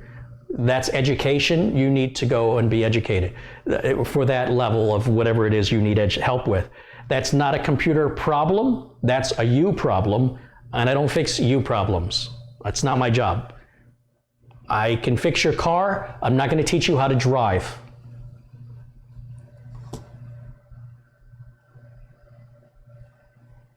Remember, I'm trying to help as many people as possible, and tutoring is one of the slowest, most time-consuming things a customer can demand of me. And while they're consuming and sucking up and monopolizing my time, I got 15 other people here with real problems that can't get to work, with not an education issue. They know how to do their job, they're just unable to. And I'm not trying to be rude. I'm trying to help you and move on to the next person. I'm trying to help as many people in one day as I possibly can, which means I don't get to spend a lot of time just chit-chatting and BSing with people. I'm there to do a job and to leave. And the faster I do it, the less money you pay. So most people want me in and out pretty quick. Some people are lonely and need somebody to talk to. I'm not that guy. Because the time I'm spending with you where I'm not working and I'm not getting something done, like I said, I got a bunch of people over here that are waiting patiently. And they're only going to wait so long before they go somewhere else, and I'm going to lose that money. And more importantly, there's going to be somebody I didn't help. So I'm just trying to give everybody a little bit of help, but not give one person all my help, if that makes any sense. What software do I use for remote support? Lately, I've been really liking UltraViewer. It's free for now in beta. Check it out. Carey, have you seen the new RGB 24-pin motherboard power connector for the... No, I haven't seen it. It's probably something they showed at Computex or something. I don't care about that. Differences between Asus and Gigabyte motherboard. It's like asking the difference between Ford and Chevy. You're going to get a different opinion no matter who you ask. Just look at price, look at features, look at warranty, and decide what's right for you. Does the latest Windows 10 update knock out a wireless card in an older laptop that you know of? Any third-party manufacturer, hardware manufacturer who does not provide the proper drivers, that's not on Microsoft. That's your manufacturer. You'll have to take that up with them.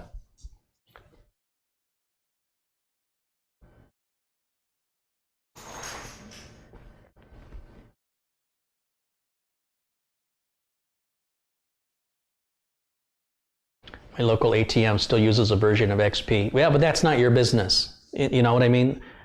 What somebody else chooses to do, that's their responsibility, and they will take ownership of the consequences, if there are consequences of running that operating system. If the bank, for example, were to get hacked and hundreds of thousands or millions of dollars are stolen, it's not your money they're taking, so it's not your business. Don't worry about it. When clients are calling you for help, then you have to worry about it. But if the bank's not your client, it doesn't matter.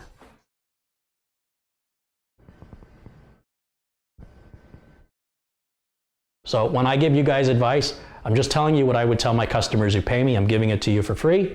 You could take it or leave it. I don't care. You're not my customers. I mean, I appreciate that you're my viewers, but you're not. Some of you are my customers, but most of you are not my customers. Most of you have not done any financial transaction with me. And you're not my customer. And if you're not my customer, it doesn't matter to me what you do. It doesn't matter if you agree. And it doesn't matter if you apply the advice or you don't, because it honestly has no impact on me whatsoever.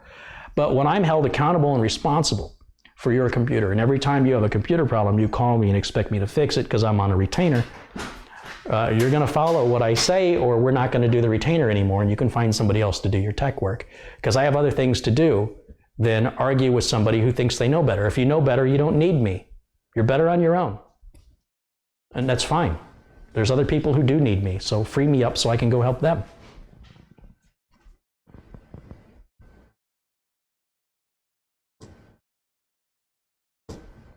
Carey, is the difference between a GTX 1070 and 1080 that big of a difference? For some people, it's a world of difference, and from other people, there's no noticeable difference. It's only really dependent on how you use the machine. You can go to a website called gpuboss.com to read the differences and to see if that applies to you or not. Obviously, there's enough difference there to justify its existence. Why do you think the both cards exist? Just for the hell of it?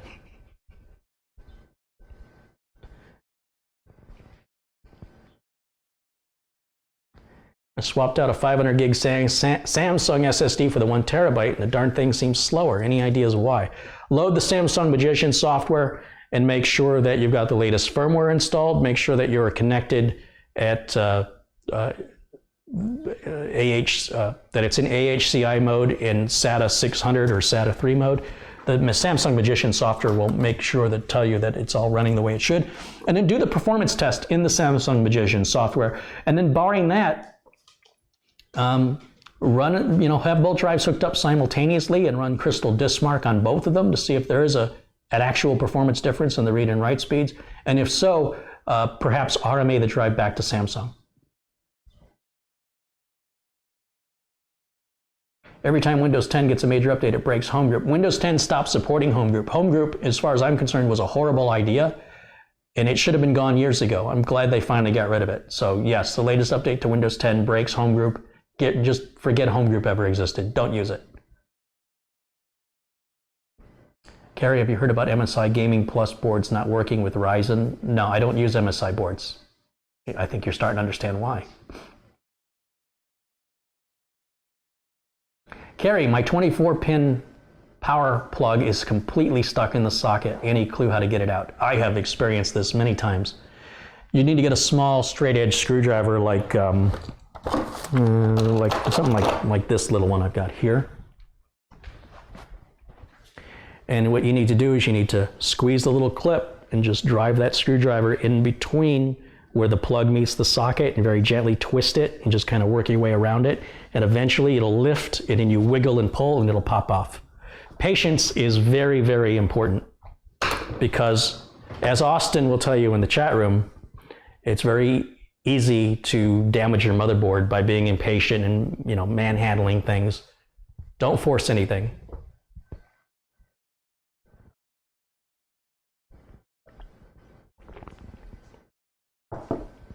Carey, remember the chipsets VIA? Of course, of course. Carey, do you have a new video with programs you recommend? You had an old one with CPU-Z and RoboForm. All that's the same. It's all the same. USB 3 headers hard to get out? I disagree. The USB 3 header, they practically fall out. Nothing really holds it in place. Although it varies from one motherboard to the next, for the most part, most motherboards, those connectors just fall right out. But it's just a wiggle and a pull, wiggle and pull.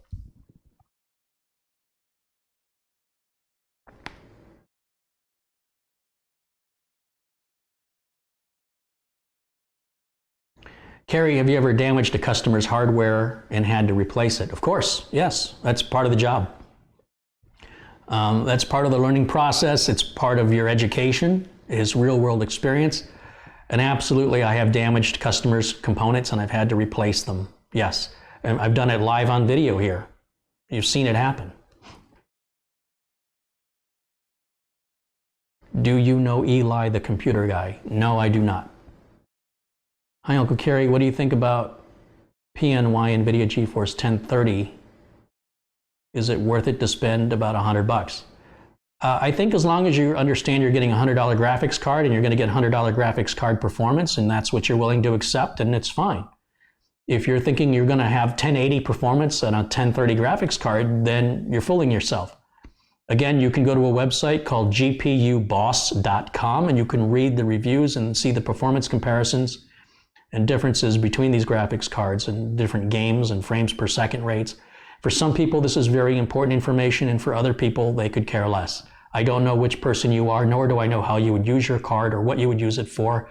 So it's impossible for me to tell you whether or not it's a worthy investment for you or a waste of money. Nobody can tell you that.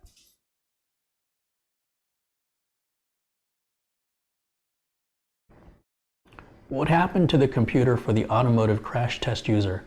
That video was updated a long time ago. I don't know why you didn't see it, but the computer was, I repaired it at my cost with spare parts I had laying around because I was tired of having this liability in my house.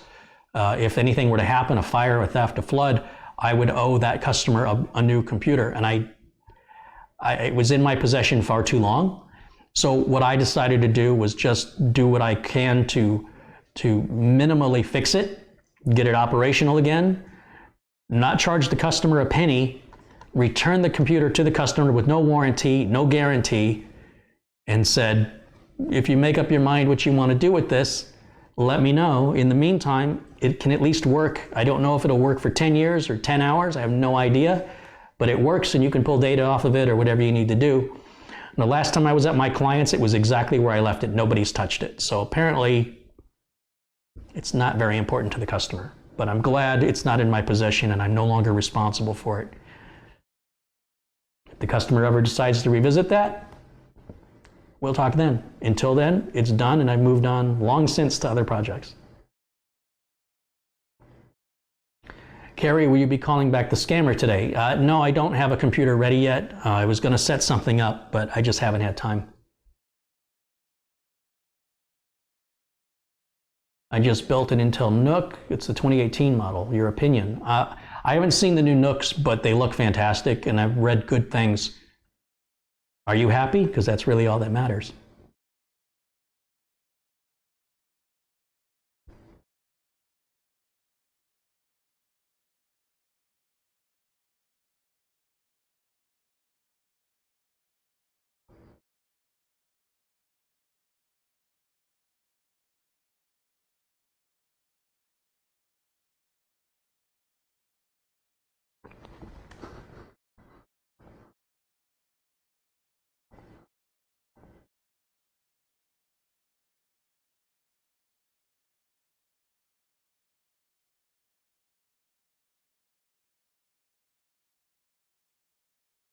Carey, what are your personal thoughts on low-budget tech support for those that can't really afford it? I think you get what you pay for in this world. So, you know, I knew a guy who he took old computers and refurbished them. I actually know a couple people that do this. And he sells them to people that are broke, basically $50. He probably makes about 50 cents an hour when it's all said and done between the software configuration, all the questions he gets for help and support. And he was able, with his modest means, he was able to make a living doing that. If you can carve out a living providing budget tech support, do it.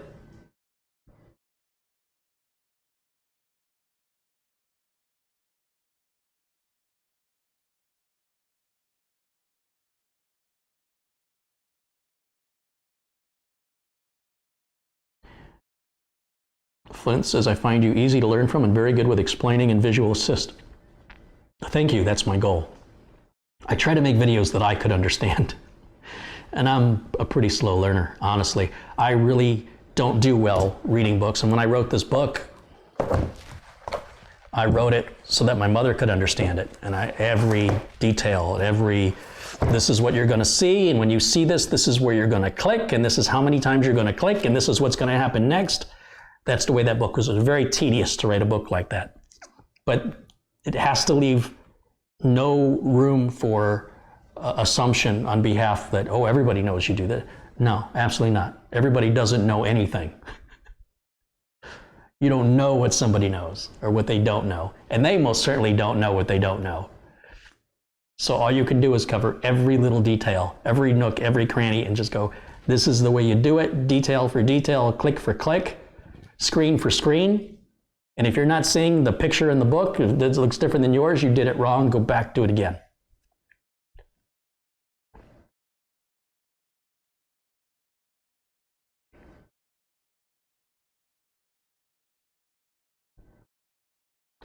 Patrick says he got my book on eBay. Again, I've never seen this cover. This is very generic. It looks like a print-on-demand type. It does have the McGraw-Hill logo and barcode on it, which gets me to think that it's legal, but isn't that weird? I've never seen it like this. You want to trade it, Patrick? You want this one and I'll keep this one? Because I don't have one like this. This is weird. Or do you want me to send this one back? Whatever you want, it's fine with me.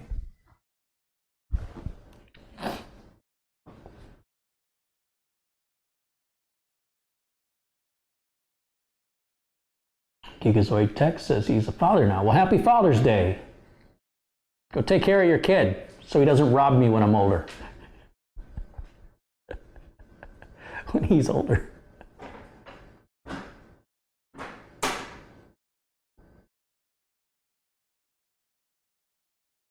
I don't know that this is pirated. I don't know that this could be totally legit. This isn't the first time McGraw-Hill has done things behind my back without letting me know. I wouldn't be surprised that there's some copyright issue with the image that expired, and so now they go with a blank. I just don't know. As far as I knew, they didn't print these books anymore, that they would sell inventory of these until they were gone, and I would find it difficult to believe that they blew through all their inventory to the point where they had to do print on demand. But even if it was print on demand, you think it would still have a full color jacket. So or cover. I don't know, that's just weird.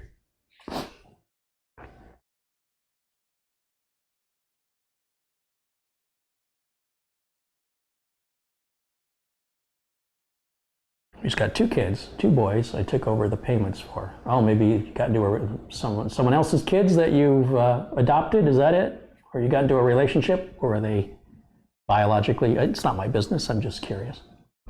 You don't have to answer. Carey, I also ordered your book from Amazon UK and received a blank one like Patrick. I was very disappointed, but still happy to have it anyway. Yeah, this is profoundly disappointing. This is the kind of copy I would get. Well, the book was in production. They would say, they had a word for it. They'd say, here's an early copy of it, look through it for any errors. Because when you give us the okay, we're gonna go to press with the full color. This is like an internal copy. This is weird. It's very strange. I suppose I could reach out to McGraw-Hill and ask them about it, but I'm sure all the contacts I know there don't work there anymore. though I would imagine if I researched it enough, I could get an answer. It doesn't really matter to me. I mean, I don't make any money on this. McGraw-Hill's the one making money. And if they're okay with it, what difference does it make? I've never seen that. This is not what I was expecting, and I'm surprised. This is apparently pretty common from at least 2 other people have said, somebody said they got a copy on eBay like this, and somebody else said they got a copy at Amazon UK like this. This is not the way it's supposed to look. The good news is, apart from the cover, the internals of the book itself look identical, and that's the important part. Although without going page by page, well, that's different.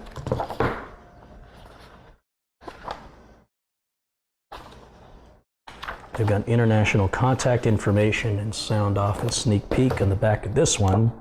Oh no, it's the same. It's the same. Although this one, that's the last page. And here, there's extra blank pages. 2 extra blank pages. So I wonder why they added those extra pages. What's the page length? 200 and, what's my last page number? 230? 230. It's the whole book, just different cover. It's very strange.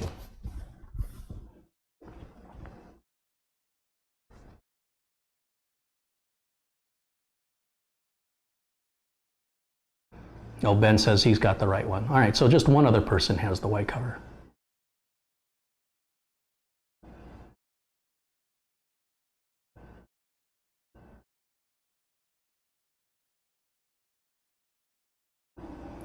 What happened to the train PC you built? Well, somebody's been missing some videos.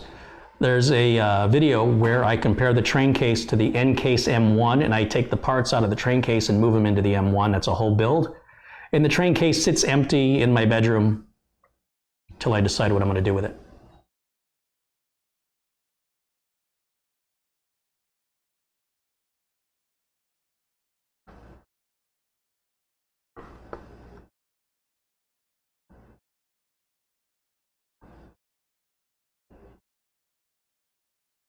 Patrick says, sure, we can trade. Great, Patrick. I will. What do you want me to write in your book, Patrick? Got anything you want me to say?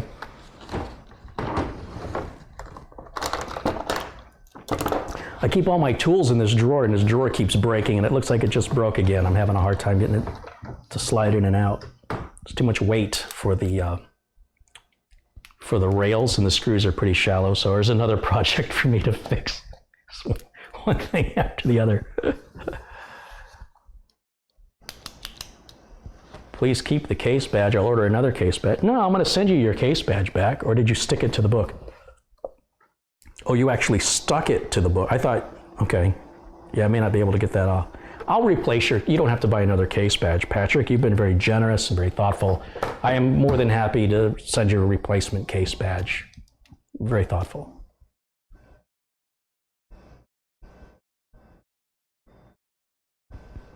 Gary, I've been doing some research on a website called Better World Books. Also sell your book with the blank white cover. I'm just surprised anybody can buy the book anymore outside of a used copy. I think that's print on demand. Carey, have you heard anything from Bryce? No, I've not.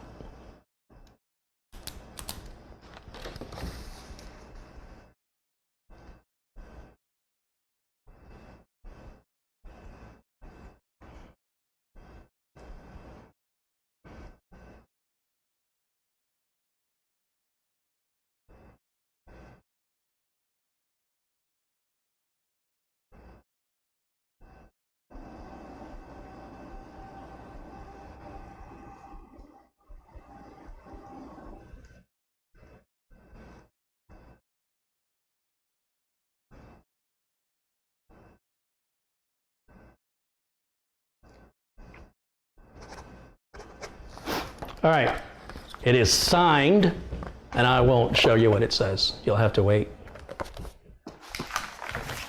Let's put that in there. In fact, I'll do something for you, Patrick.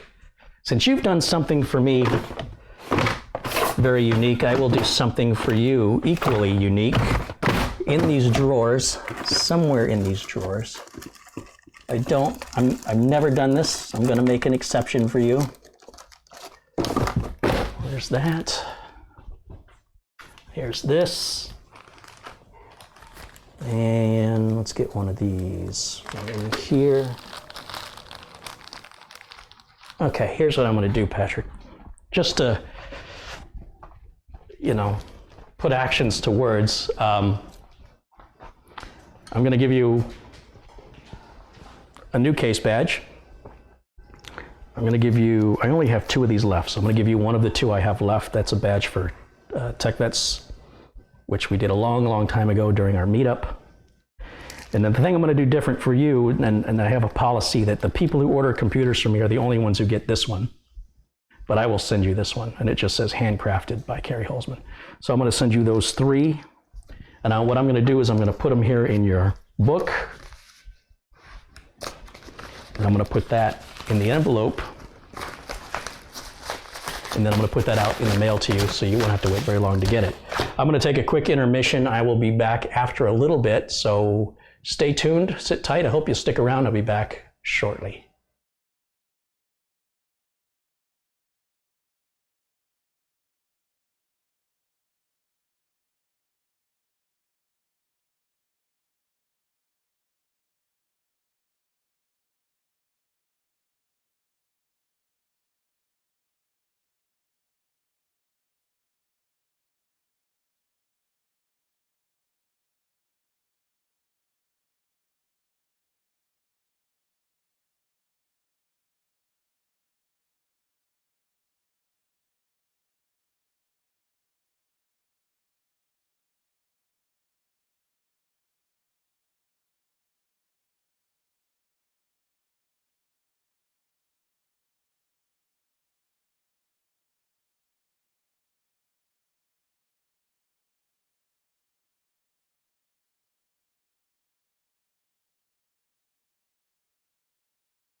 All right, guys, sorry about that delay. I had something to take care of, and that's done. And now we're back live. I wanted to say, I know somebody had mentioned that they wish there was some music during the intermission. Sharon Idle, who is often in the chat, I don't see her in there today, is a musician, and she sent me a file and encouraged me to use it. Let's see what you guys think.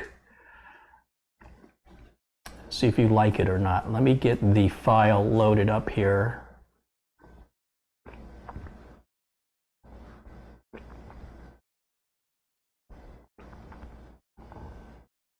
So this is Sharon's music.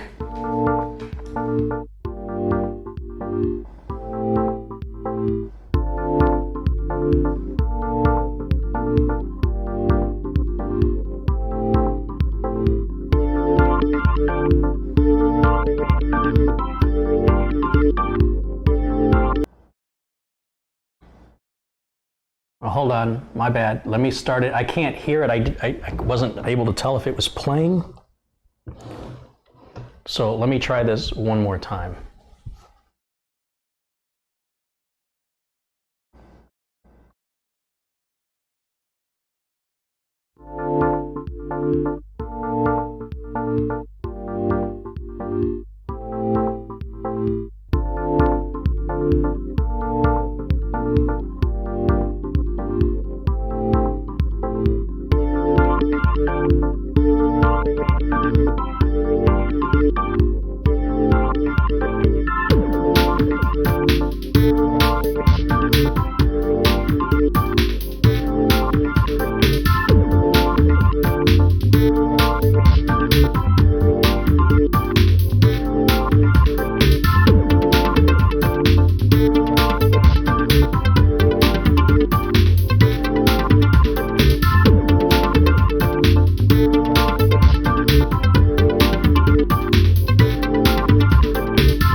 Sorry about that. Trying to fix an audio problem on my side. I'm glad you guys can hear it. Trying to fix an audio problem on my side. Okay, I got the audio working again. That's why you just heard an echo.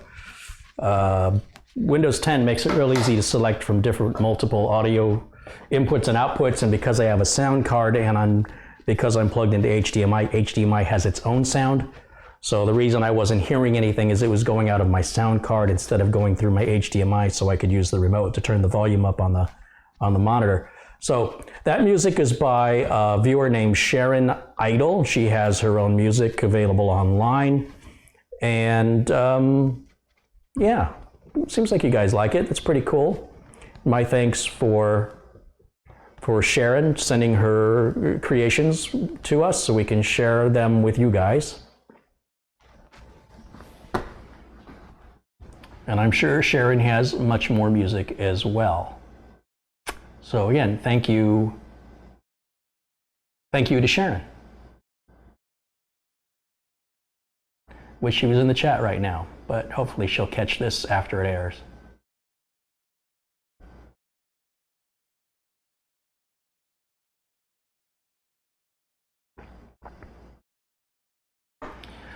Okay, so if anybody has any other questions, somebody mentioned that they said they saw a book on Amazon that's coming out in 2020 about networking. I don't see that on my Amazon.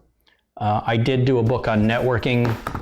I didn't really co-write it. What's the word? I contributed to this book. And this gentleman who wrote this book, his name is David Strom. He's been the editor-in-chief at Tom's Hardware and at other well-respected publications. And I was very fortunate to be given an opportunity, to be offered an opportunity to work with him. And I'll tell you the way this all started. I was sick and tired of seeing people asking the same questions in newsgroup forums about networking issues in Windows 95, 98. And what I started to do is compile a list of the same questions and answers that get asked repeatedly into sort of a frequently asked questions. And I just created a Word document. And as I would start seeing the same problems and solutions, I would start copying and pasting them into a big master database, if you will. And then that became an issue from the internet nerds, the little police wannabes that said that I was, what's the word? I was copying people's work, that it wasn't my own work. I should rewrite it into my own words. What's the word for that? Plagiarizing. And I said, look, plagiarizing is something where if you create something and somebody else copies it word for word, that's plagiarizing. But if you are expressing common knowledge, then the knowledge is the same no matter how you say it, word for word or otherwise. It's not yours to claim. So for example, if you wanted to know when did Abraham Lincoln die? Let's say that was a common question people ask. And so I keep seeing the date, April 15th, 1865. So what I do is, since I'm living on the internet, I can provide the answer faster than most other people who had provided previous answers. And I know it's the right answer. So as soon as I would see that question, boom, I'd hit it right from my database. April 15th, 1865.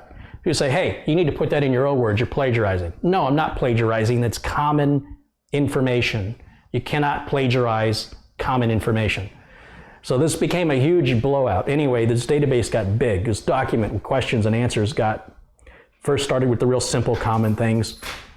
And then it got a little more complicated, but very common still nonetheless, with typical problems people encountered in home networking.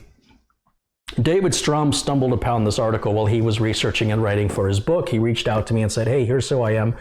Can I publish your article as an addendum to my book? I said, sure. He goes, well, do me a favor. I need you to clean it up. I need it to look more professional. And I'm going to give you the contact of the publisher at McGraw-Hill. And I said, what does it pay? He goes, well, I can't pay you anything, but I'll send you a couple free copies of the book. So I said, all right. So I talked to my dad, and my dad said, if they're not paying you, don't do it. And I said, well, it's a different world. This isn't 1950 anymore. There's something to be said about recognition, to be given an opportunity to have my name in print. It's good to add to a resume. It may have more value in the future. And he says, well, you're asking me my advice. My advice is if they're not paying me, I'm not doing it. I said, all right, fair enough. So I did it anyway. And I was very honored to find my name published in my article.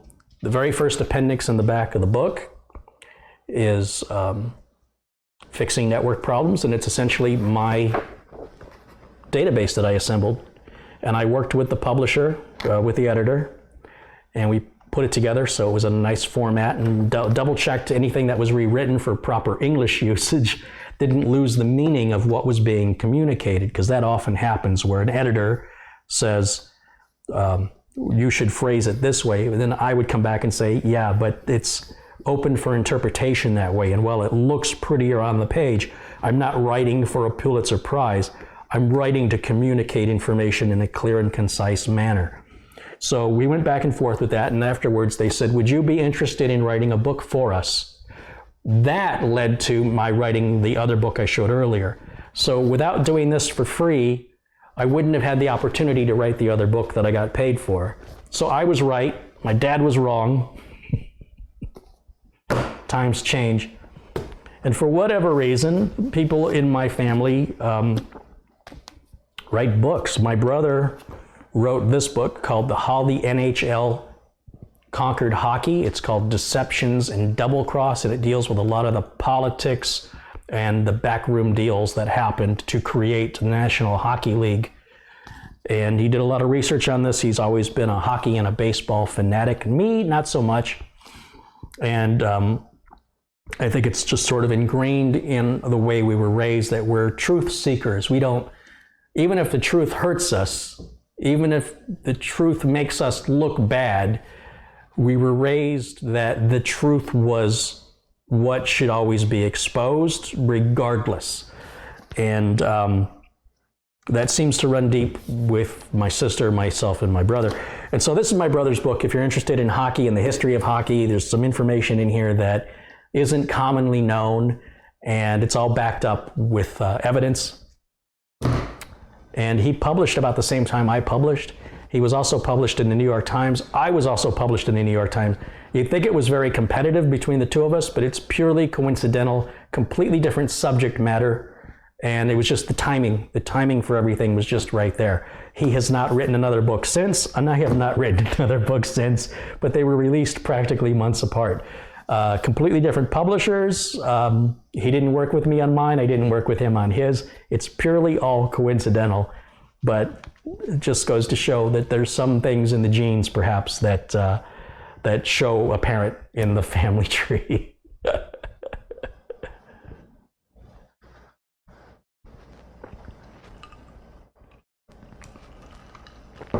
Roger says a hockey book appeals to me as I'm Canadian. Yeah, well, there's certainly a lot of discussion of Canada.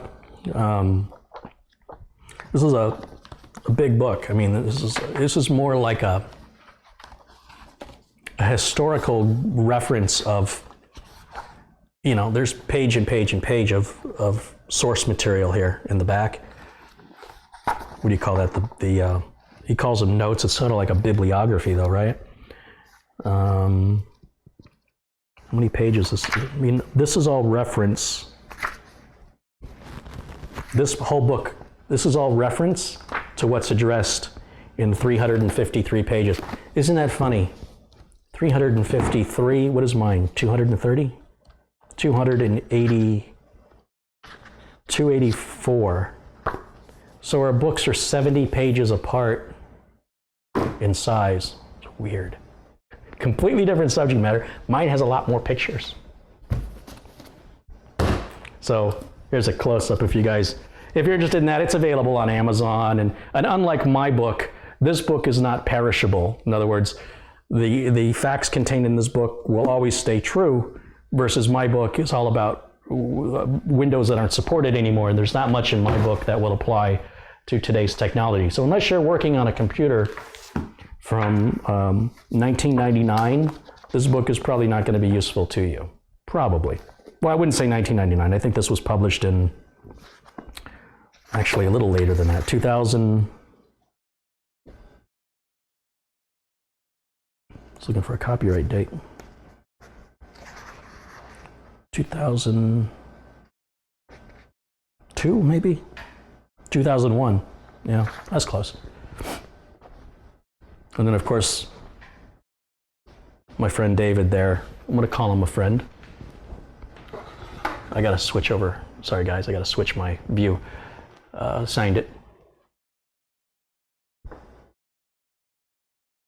So when you can establish relationships like that in business, where it's just a win-win-win for everybody, consider myself lucky.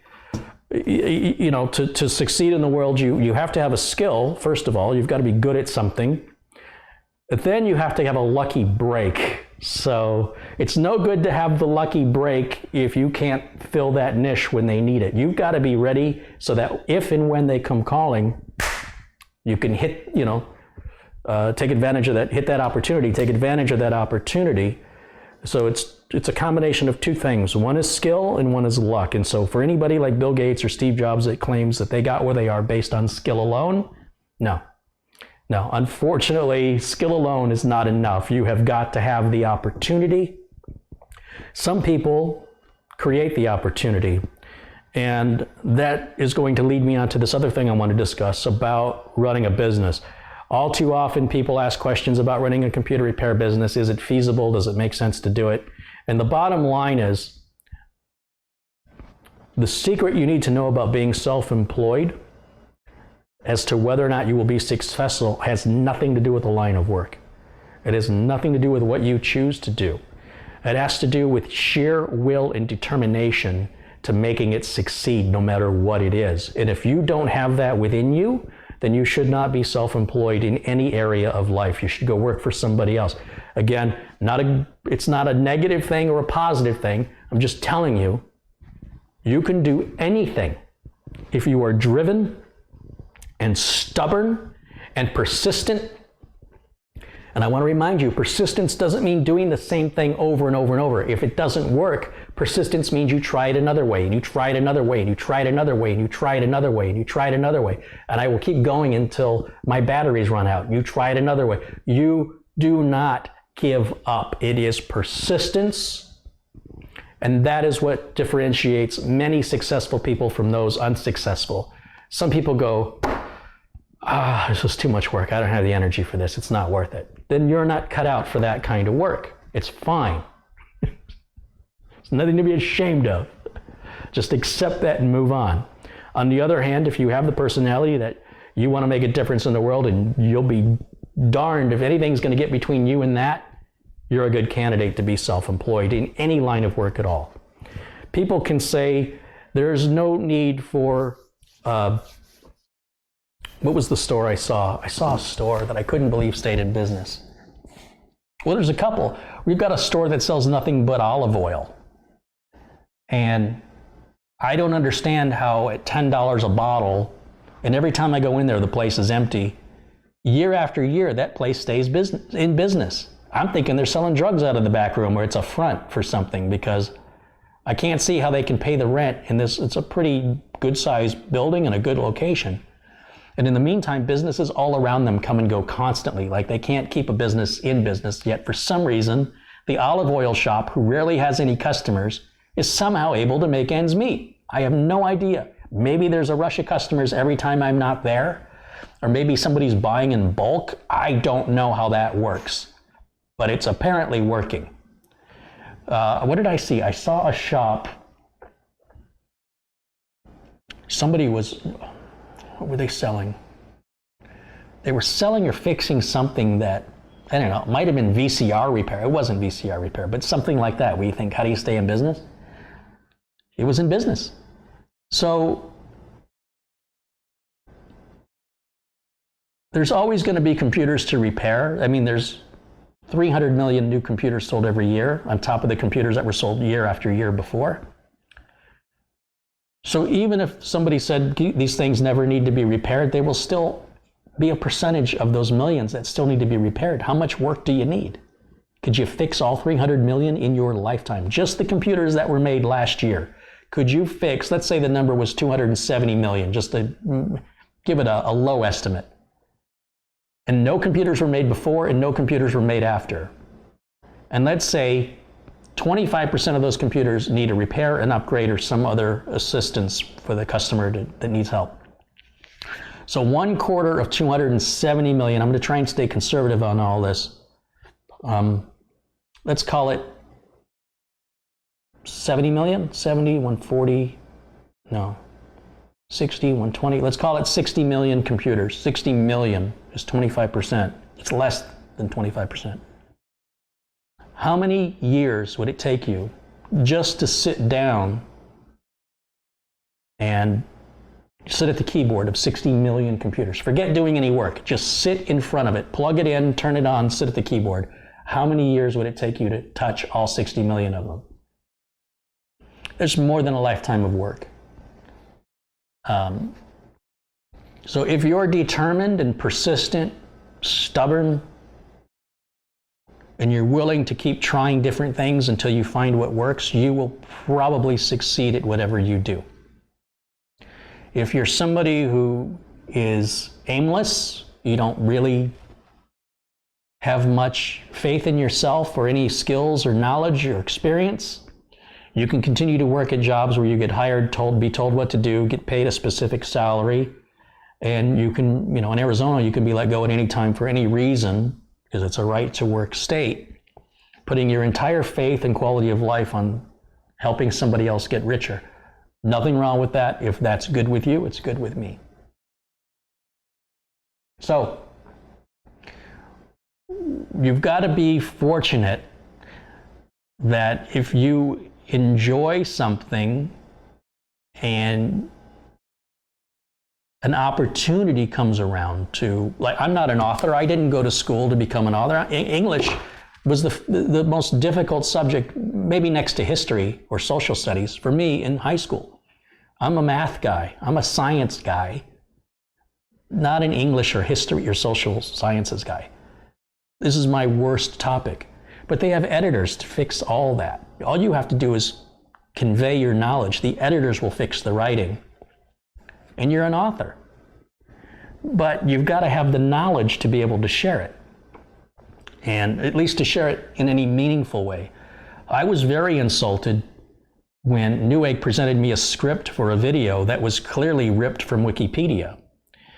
And I said, why are we making this video? And they said, well, this is a topic we want to cover.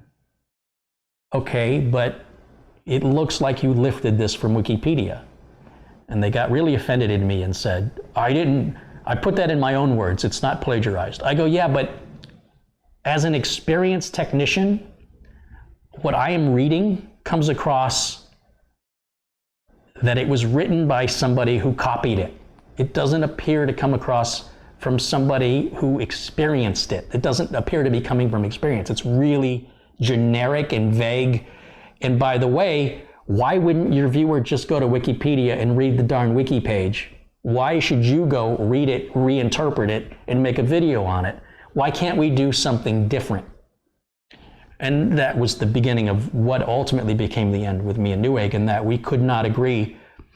We had an argument on day one, the very first day I went filming, that they said, we need everything scripted out ahead of time. I go, well, then I need to build the computer, and we can write the script as we go, and then give me the parts to build it again, and we can follow it. So I need to build 2 computers. When Bob Ross did his paintings, he did 3. He did one to show the producers, here's what I want to do. He did one at a wide angle, and he did one as a close-up. He always made 3 paintings. So I said, because every computer is different to put it together, I won't know the idiosyncrasies of each component and how they fit together until I actually do it. So we can build it, script it as we build it, we can figure out our camera shots, and then get rid of it and start over again with the exact same components and follow the script. And we don't have the budget or the time for that. I go, well, there's no other way to do it. And they said, well, we can't just go winging it. We've got a marketing department that we have to get approval from, and we have a legal department we've got to get approval from. And I said, well, then you've hired the wrong person, because I didn't come here. I literally said this. I did not come here to make videos for your legal department or your marketing department. I came here to make videos for the viewers. And they didn't want to hear that. They want to make what the sponsors want to pay them to make, and it doesn't matter what the viewers want. What the viewers want is completely irrelevant. Newegg will, even if you look at their channel today, they do what the sponsors pay them to do. And again, you can tell from the tone of my voice, I don't approve of that, but it's not wrong. It's just not the way I would do it. And so that's how day one started, with me saying, I'm not making videos for your marketing department or your legal department. If you want to make those kind of videos, you need to bring in somebody else. And I went so far as to even say, look, you don't need me in front of the camera. I'm happy to write the scripts for you and have somebody younger and prettier present it.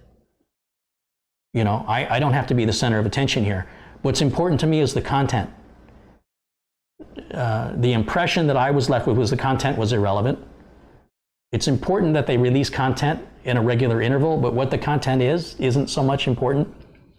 And they were driven by watch time. So if the average watch time of your videos is 8 minutes long, then they falsely concluded that 8 minutes should be the length of all videos, because that's the average watch time. Now, to me, this was like dealing with a bunch of people who were in charge that had really no clue how YouTube works. But you can't say that. But it was like, all right, you guys have to understand that the average watch time is going to be larger the bigger the videos are. And if you shrink the video time down, then your average watch time will shrink down. And if you continue to meet the average watch time as your length of video goal, then you will eventually be at 0, because you will whittle yourself down. When you make 20-minute videos or 30-minute videos, your average may be 8 minutes. But when you make 8-minute videos, your average may be 4. And when you make 4-minute videos, your average may be 1. And when you make 1-minute videos, your average may be 40 seconds. You make 40-second videos, you may not get any views at all. So it's bizarre how there are people in charge of decision making who have no clue what they're in charge of. But they probably felt the same way about me. Here's a guy who comes in off the street. He doesn't understand corporate America, and he's telling us how to do our job when I've been doing this job and I make a lot more money than he does, and I'm held accountable more than he is for the content that we release from our sponsors, and he doesn't grasp the concept of business.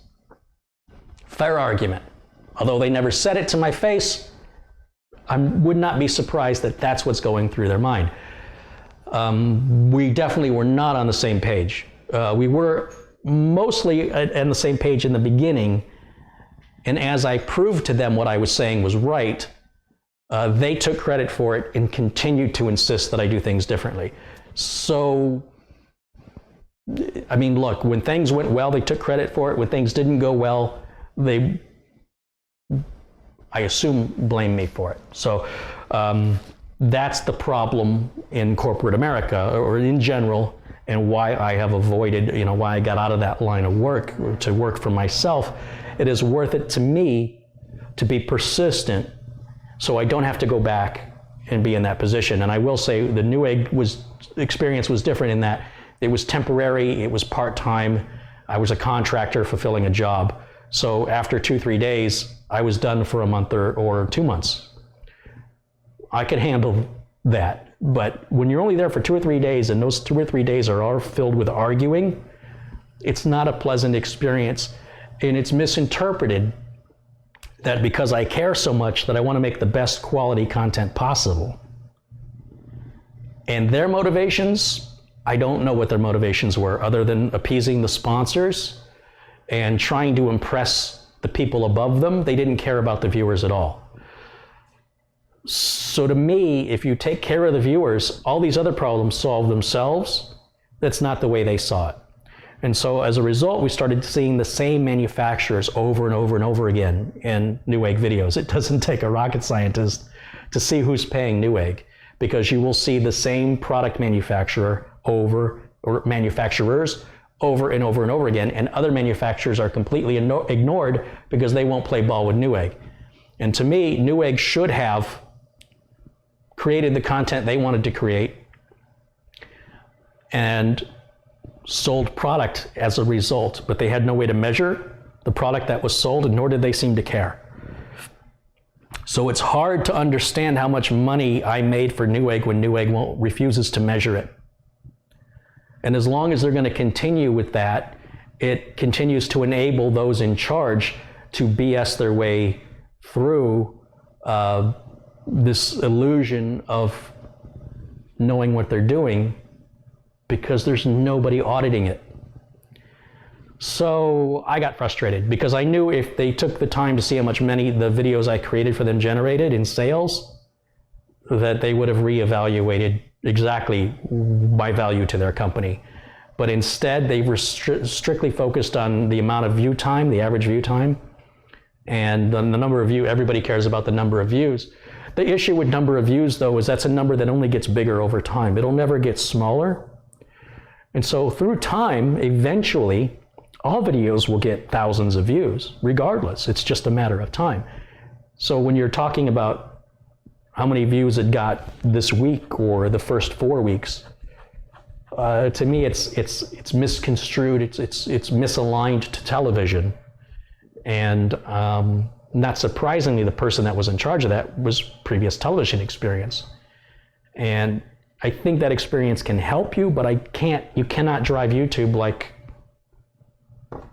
a television network. It's just not going to work. That's why YouTube exists, because traditional television isn't enough.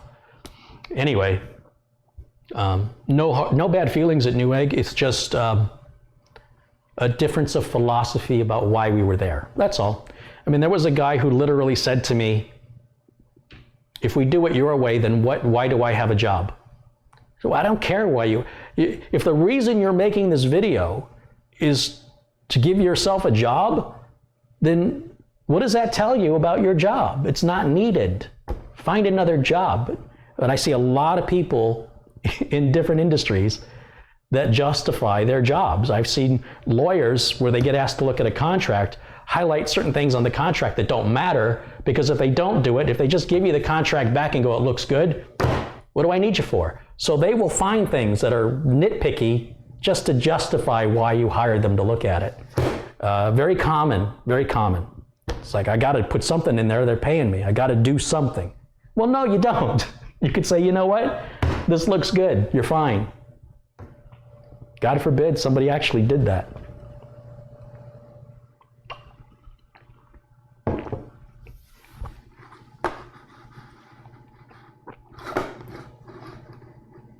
I had a great video I did with a very well-known author named Peace.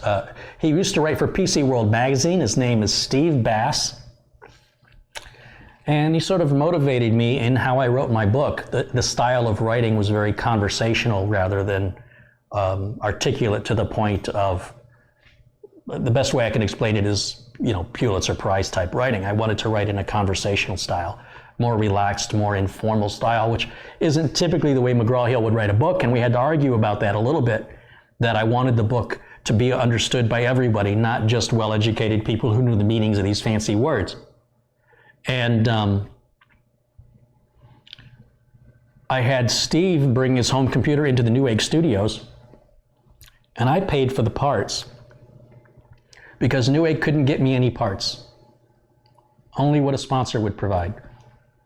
And in most cases, the sponsors wanted the parts back. It's very strange. You can have a multi-million-dollar business and be too cheap to put $100 in for a motherboard and $100 in for a CPU. It's pennies, and they are not even paying retail for it. It's costing them even less, and they won't do it. Newegg will not pull product off the shelf. They only use what sponsors provide, and if the sponsor doesn't provide it, there's no video on it. And that was the biggest shock to me, that I didn't know that that's how that worked, and I don't think it should work that way, and I don't really think it is working. But regardless of that, it's their channel, and they, obviously they can run their business any way they want to run their business. So I convinced them to let me bring Steve Bass in, and we're going to show anybody can do an upgrade. Well, he's an author on tech. He's not a hardware guy. And he's an older gentleman, and I think that'll appeal to the older crowd. So we filmed it, and we spent all day doing it. We got it done, and Steve was generous enough to drive in for it. And then they didn't do anything with it. And I said, you know, this is gold. And they said, I don't think this appeals to our audience. I said, well, you don't even know your audience. You don't watch your own videos. And who cares about your audience? How about the audience you don't have? You want to preach to the choir? You just want to give the audience you have? Is that who you want to appeal to? I'm not here for that. I'm here for the audience you don't yet have. So sometimes people prophesize their own failure. Well, that's not going to work, so we're not going to use it. Well, you don't know if it's going to work because you didn't try, and so therefore it's already failed before you even made any attempt. So you've just created your own future. You know, you've prophesized your own failure. How do you argue with somebody like that? When a grocery store won't carry a product because they say it doesn't sell enough, how can I buy it if you don't sell it? I'd say stock less of it and charge a little bit more for it to justify the shelf space. I'll still pay the extra $1.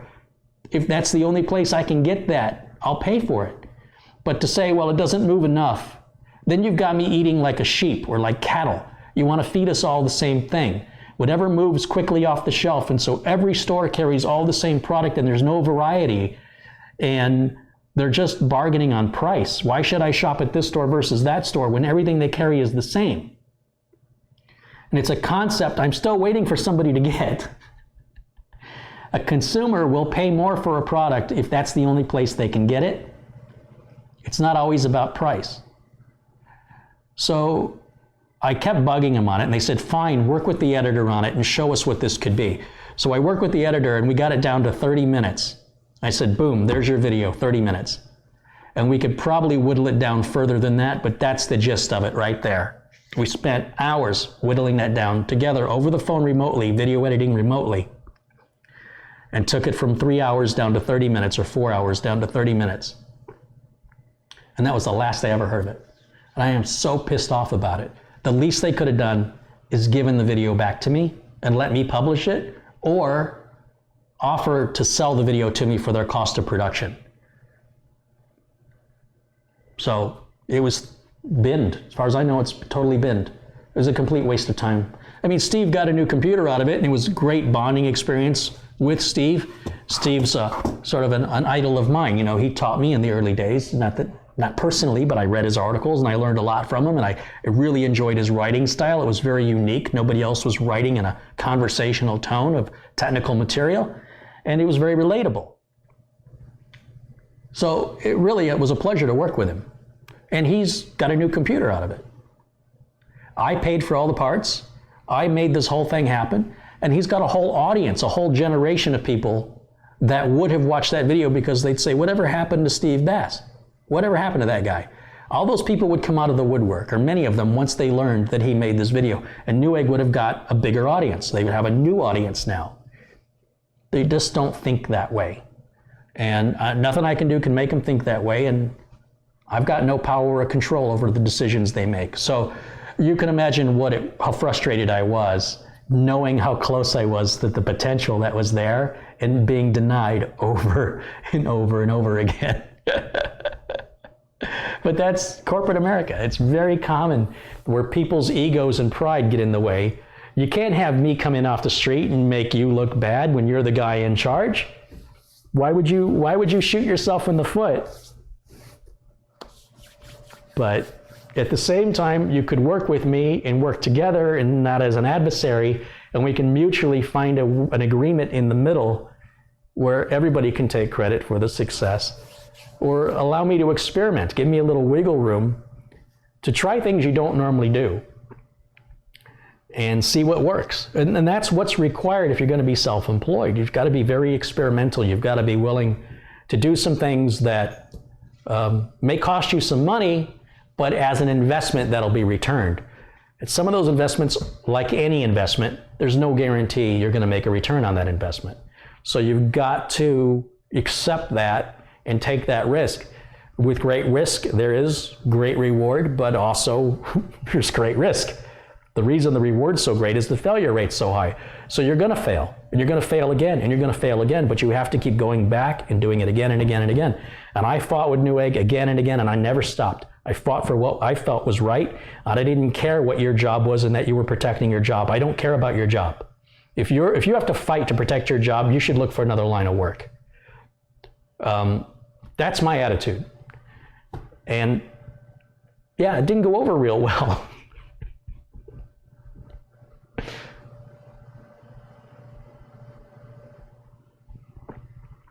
Newegg's a great place to buy parts. I buy most of my parts there. I recommend my customers buy their parts from there.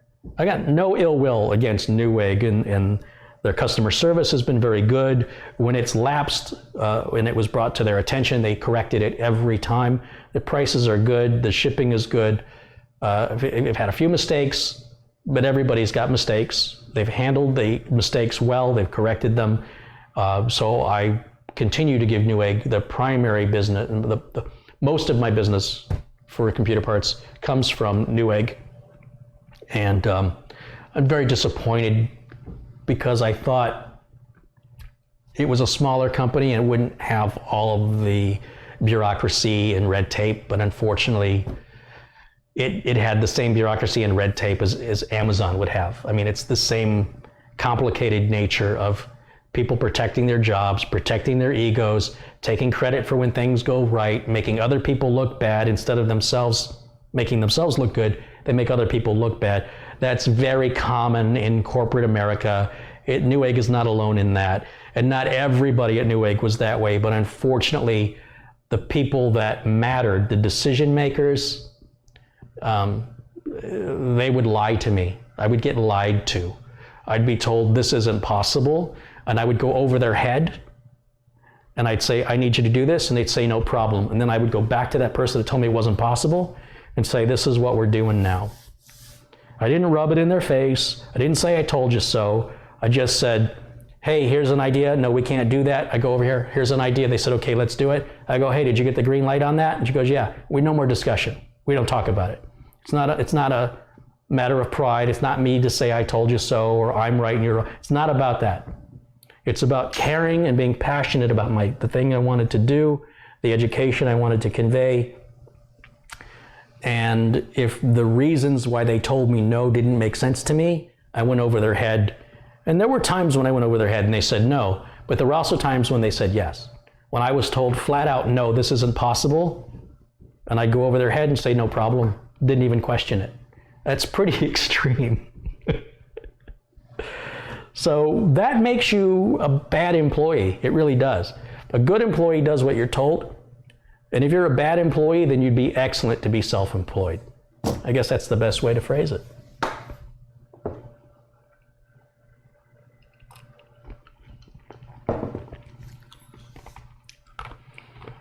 Tiger Direct is where I was getting my parts. So I had a relationship similar to Newegg with Tiger Direct. Tiger Direct, you still have that corporate environment. You still have the pride and the egos. I think that's the hardest part about me dealing with any corporation, is when you deal with the sheer number of people, you deal with a lot of personalities and people that's their life. That's all they have. And if you come in and you make them look bad and they're higher up than you in the chain, you're not going to be there very long. And that's true of any place.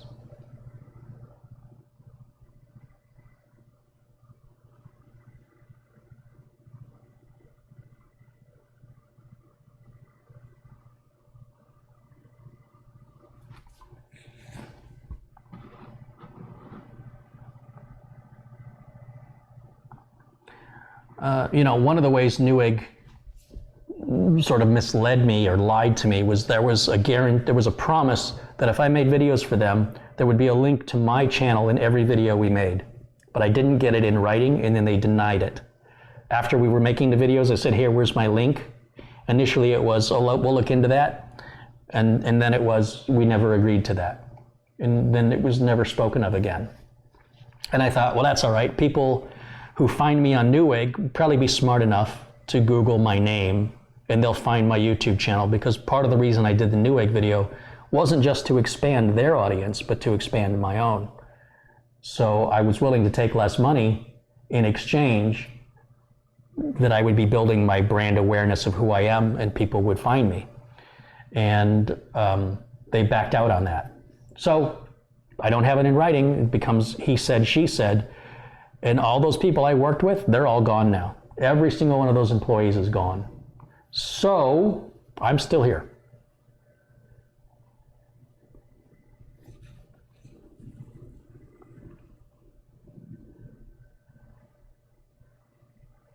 And we'll just let that speak for itself.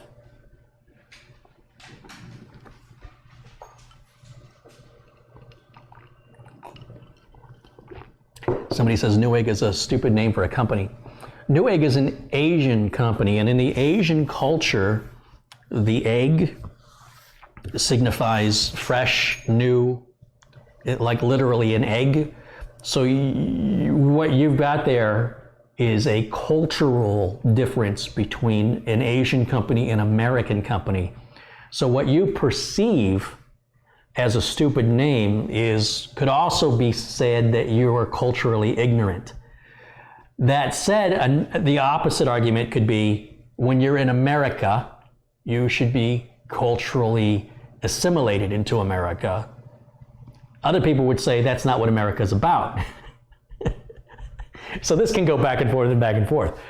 Newegg sounds weird to an American, but to an Asian, it makes sense. Just keep that in mind.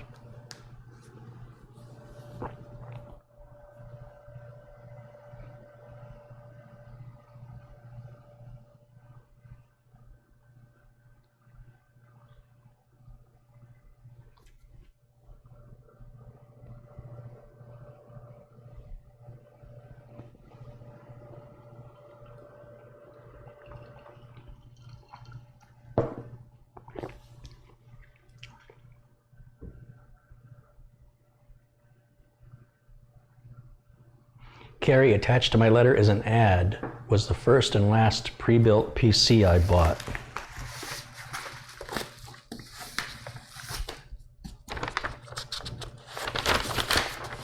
Oh, is that what this is?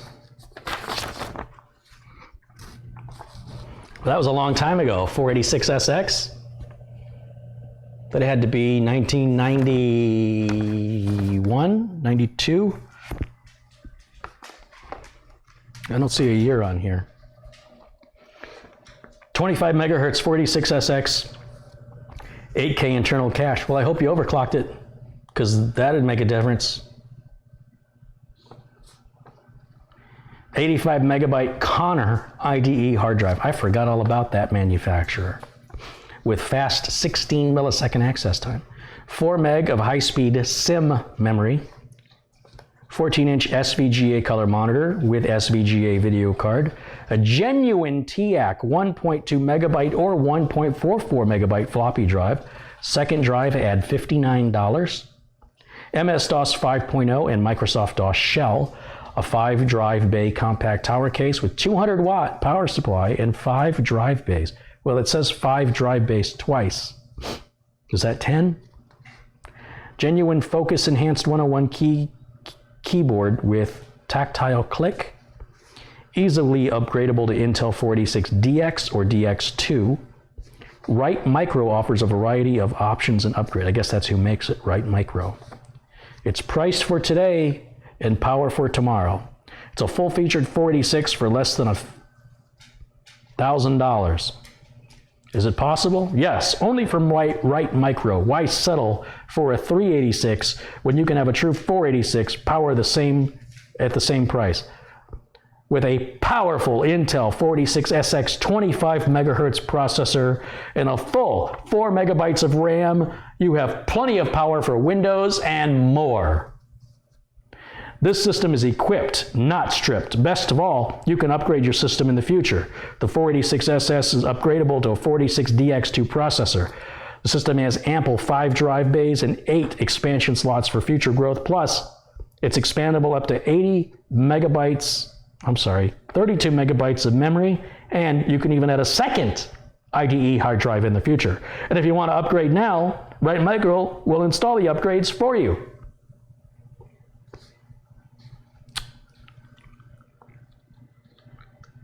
If you think that sounds ridiculous, every advertisement you read today is going to sound that ridiculous in 10 years' time. So just keep that in mind the next time you see an infomercial or read an advertisement or see a billboard that it seems fresh, seems like a good deal. And in 10, 15, 20 years, the longer time goes on, the more awful that deal's going to seem to be.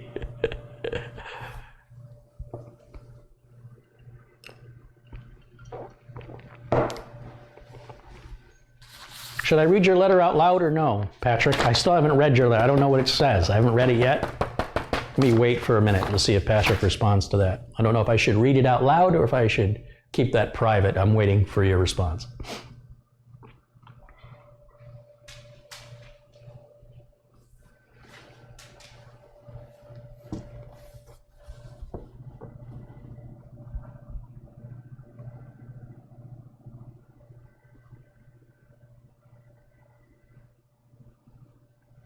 He says, sure, I think it's family friendly. All right, let me get my little reader cheater glasses out, because if I'm confusing the number 80 and the number 32, it's not a good sign. He says he did purchase both floppy drives for an extra $60, both a 3.5 and 5 1/4. He added a Sound Blaster 16 ISA card and speakers for $100. The total cost of shipping was $1,300. That was his last pre-built computer. A few months later, DOS 5.0 or Windows 3.1 would not load. And this time I didn't know much about computers, so I took it to a local repair shop. Turns out that Connor 85 meg hard drive died and needed to be replaced. It was under warranty, but I had to pay to ship it back. $200? That seems awfully expensive to ship back. Well, those hard drives were big and heavy, but still $200 doesn't sound right. I ship whole computers for half that. Oh, he had to send the whole computer. Steel case, very heavy. I was in college studying accounting and business management and broke. So the hard drive was replaced with a Western Digital 120 meg.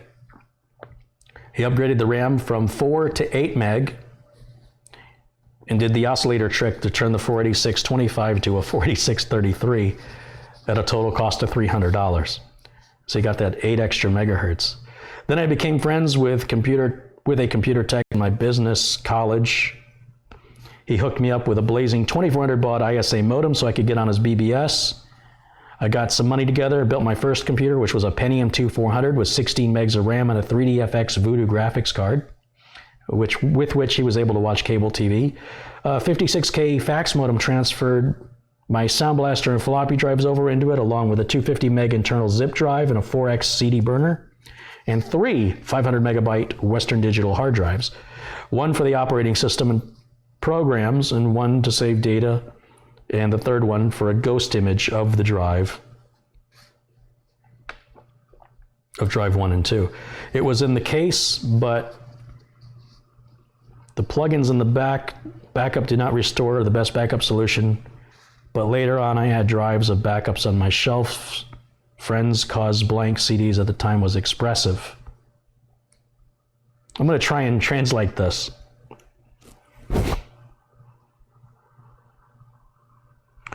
Oh, I guess he's saying the hard drive was inside of the case, but he would plug it in only to do the backups or restore. Later on, he put his backups on his shelf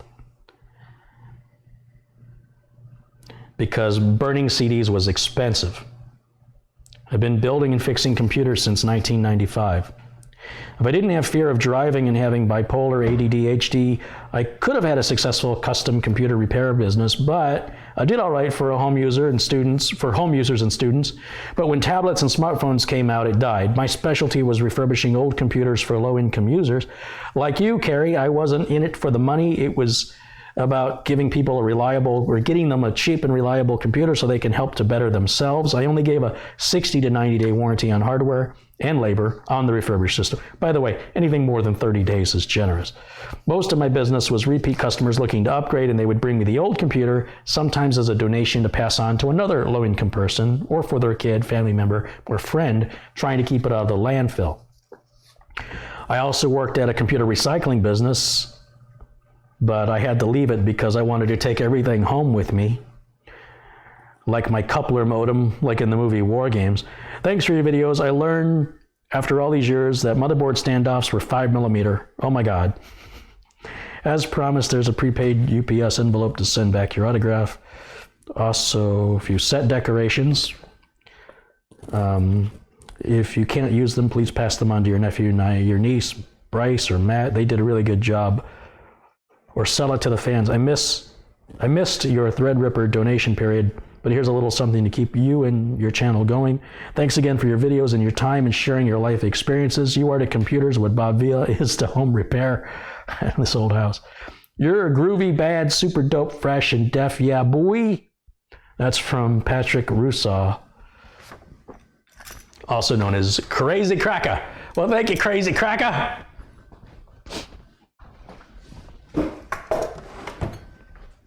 Very nice. And I'm always excited for new set decorations. They haven't changed in a while because I haven't had anything recently. Seems silly to spend money on something that's going to go in the background of a video and then never gets seen again.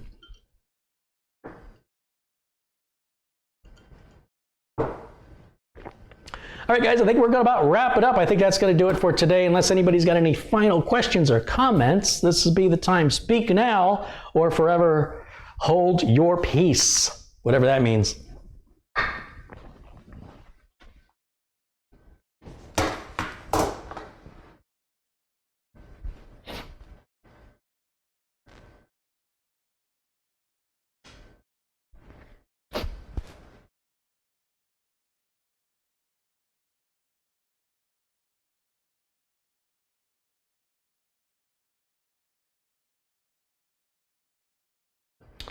So again, to all of my moderators, thank you for keeping the chat room civil.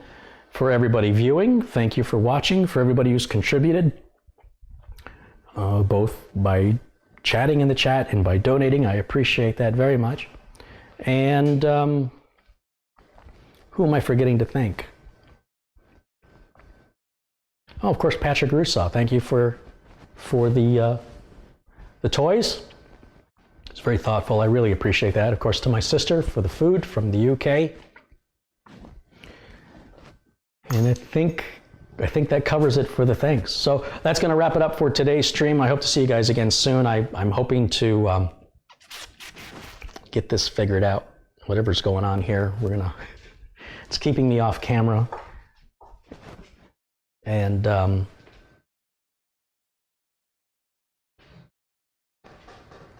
well, I'll get a last minute question.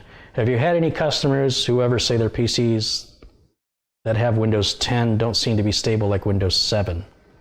No, everything is exactly the opposite. People generally love Windows 10 a lot better than Windows 7. What they don't like is when things get moved around the way the start menu is and stuff like that. But over time, they just get used to it and it just becomes a non-issue. It's different. But with regards to stability or performance, Windows 10 seems to outshine Windows 7 in both areas, even on the same computer. But it makes sense. Windows 10 requires less resources than Windows 7. And especially the newer the computer is, the better it performs with Windows 10. Windows 7 is going away. So you can like it all you want, it's still going away. You will have to embrace. It's good enough for the rest of the world. I'm sorry if it's not good enough for you. Find another solution. I don't know what else to tell you. For everybody else, it's good enough. When I say everybody else, I mean the vast majority of computer users use Windows 10. They use it more than any other operating system in existence. If you're the one having a problem with it, I think it might be you. That's all I got to say on that. And, I can't help that. But if it was as bad as people make it out to be on the internet, it clearly wouldn't be in business and people wouldn't be using it for business. People wouldn't be using it at home. But the reality is they are using it And every operating system Microsoft has ever come out with, the longer you've been in the business, the more you see the previous version was always better than the new one. You're just a victim of knowledge, of comparing what it was to what it is. The people that are using it today, they do always have complaints about whatever the operating system is, but Windows 10 is not so bad as to be avoided or to be considered unreliable. If anything, it's more reliable and performs faster. It's just they don't like the way some of the menus are, the start menu, the way the control panel layout is. But again, through familiarity and using it every day, those concerns go away usually in just a matter of time when they just get comfortable with it. That's all.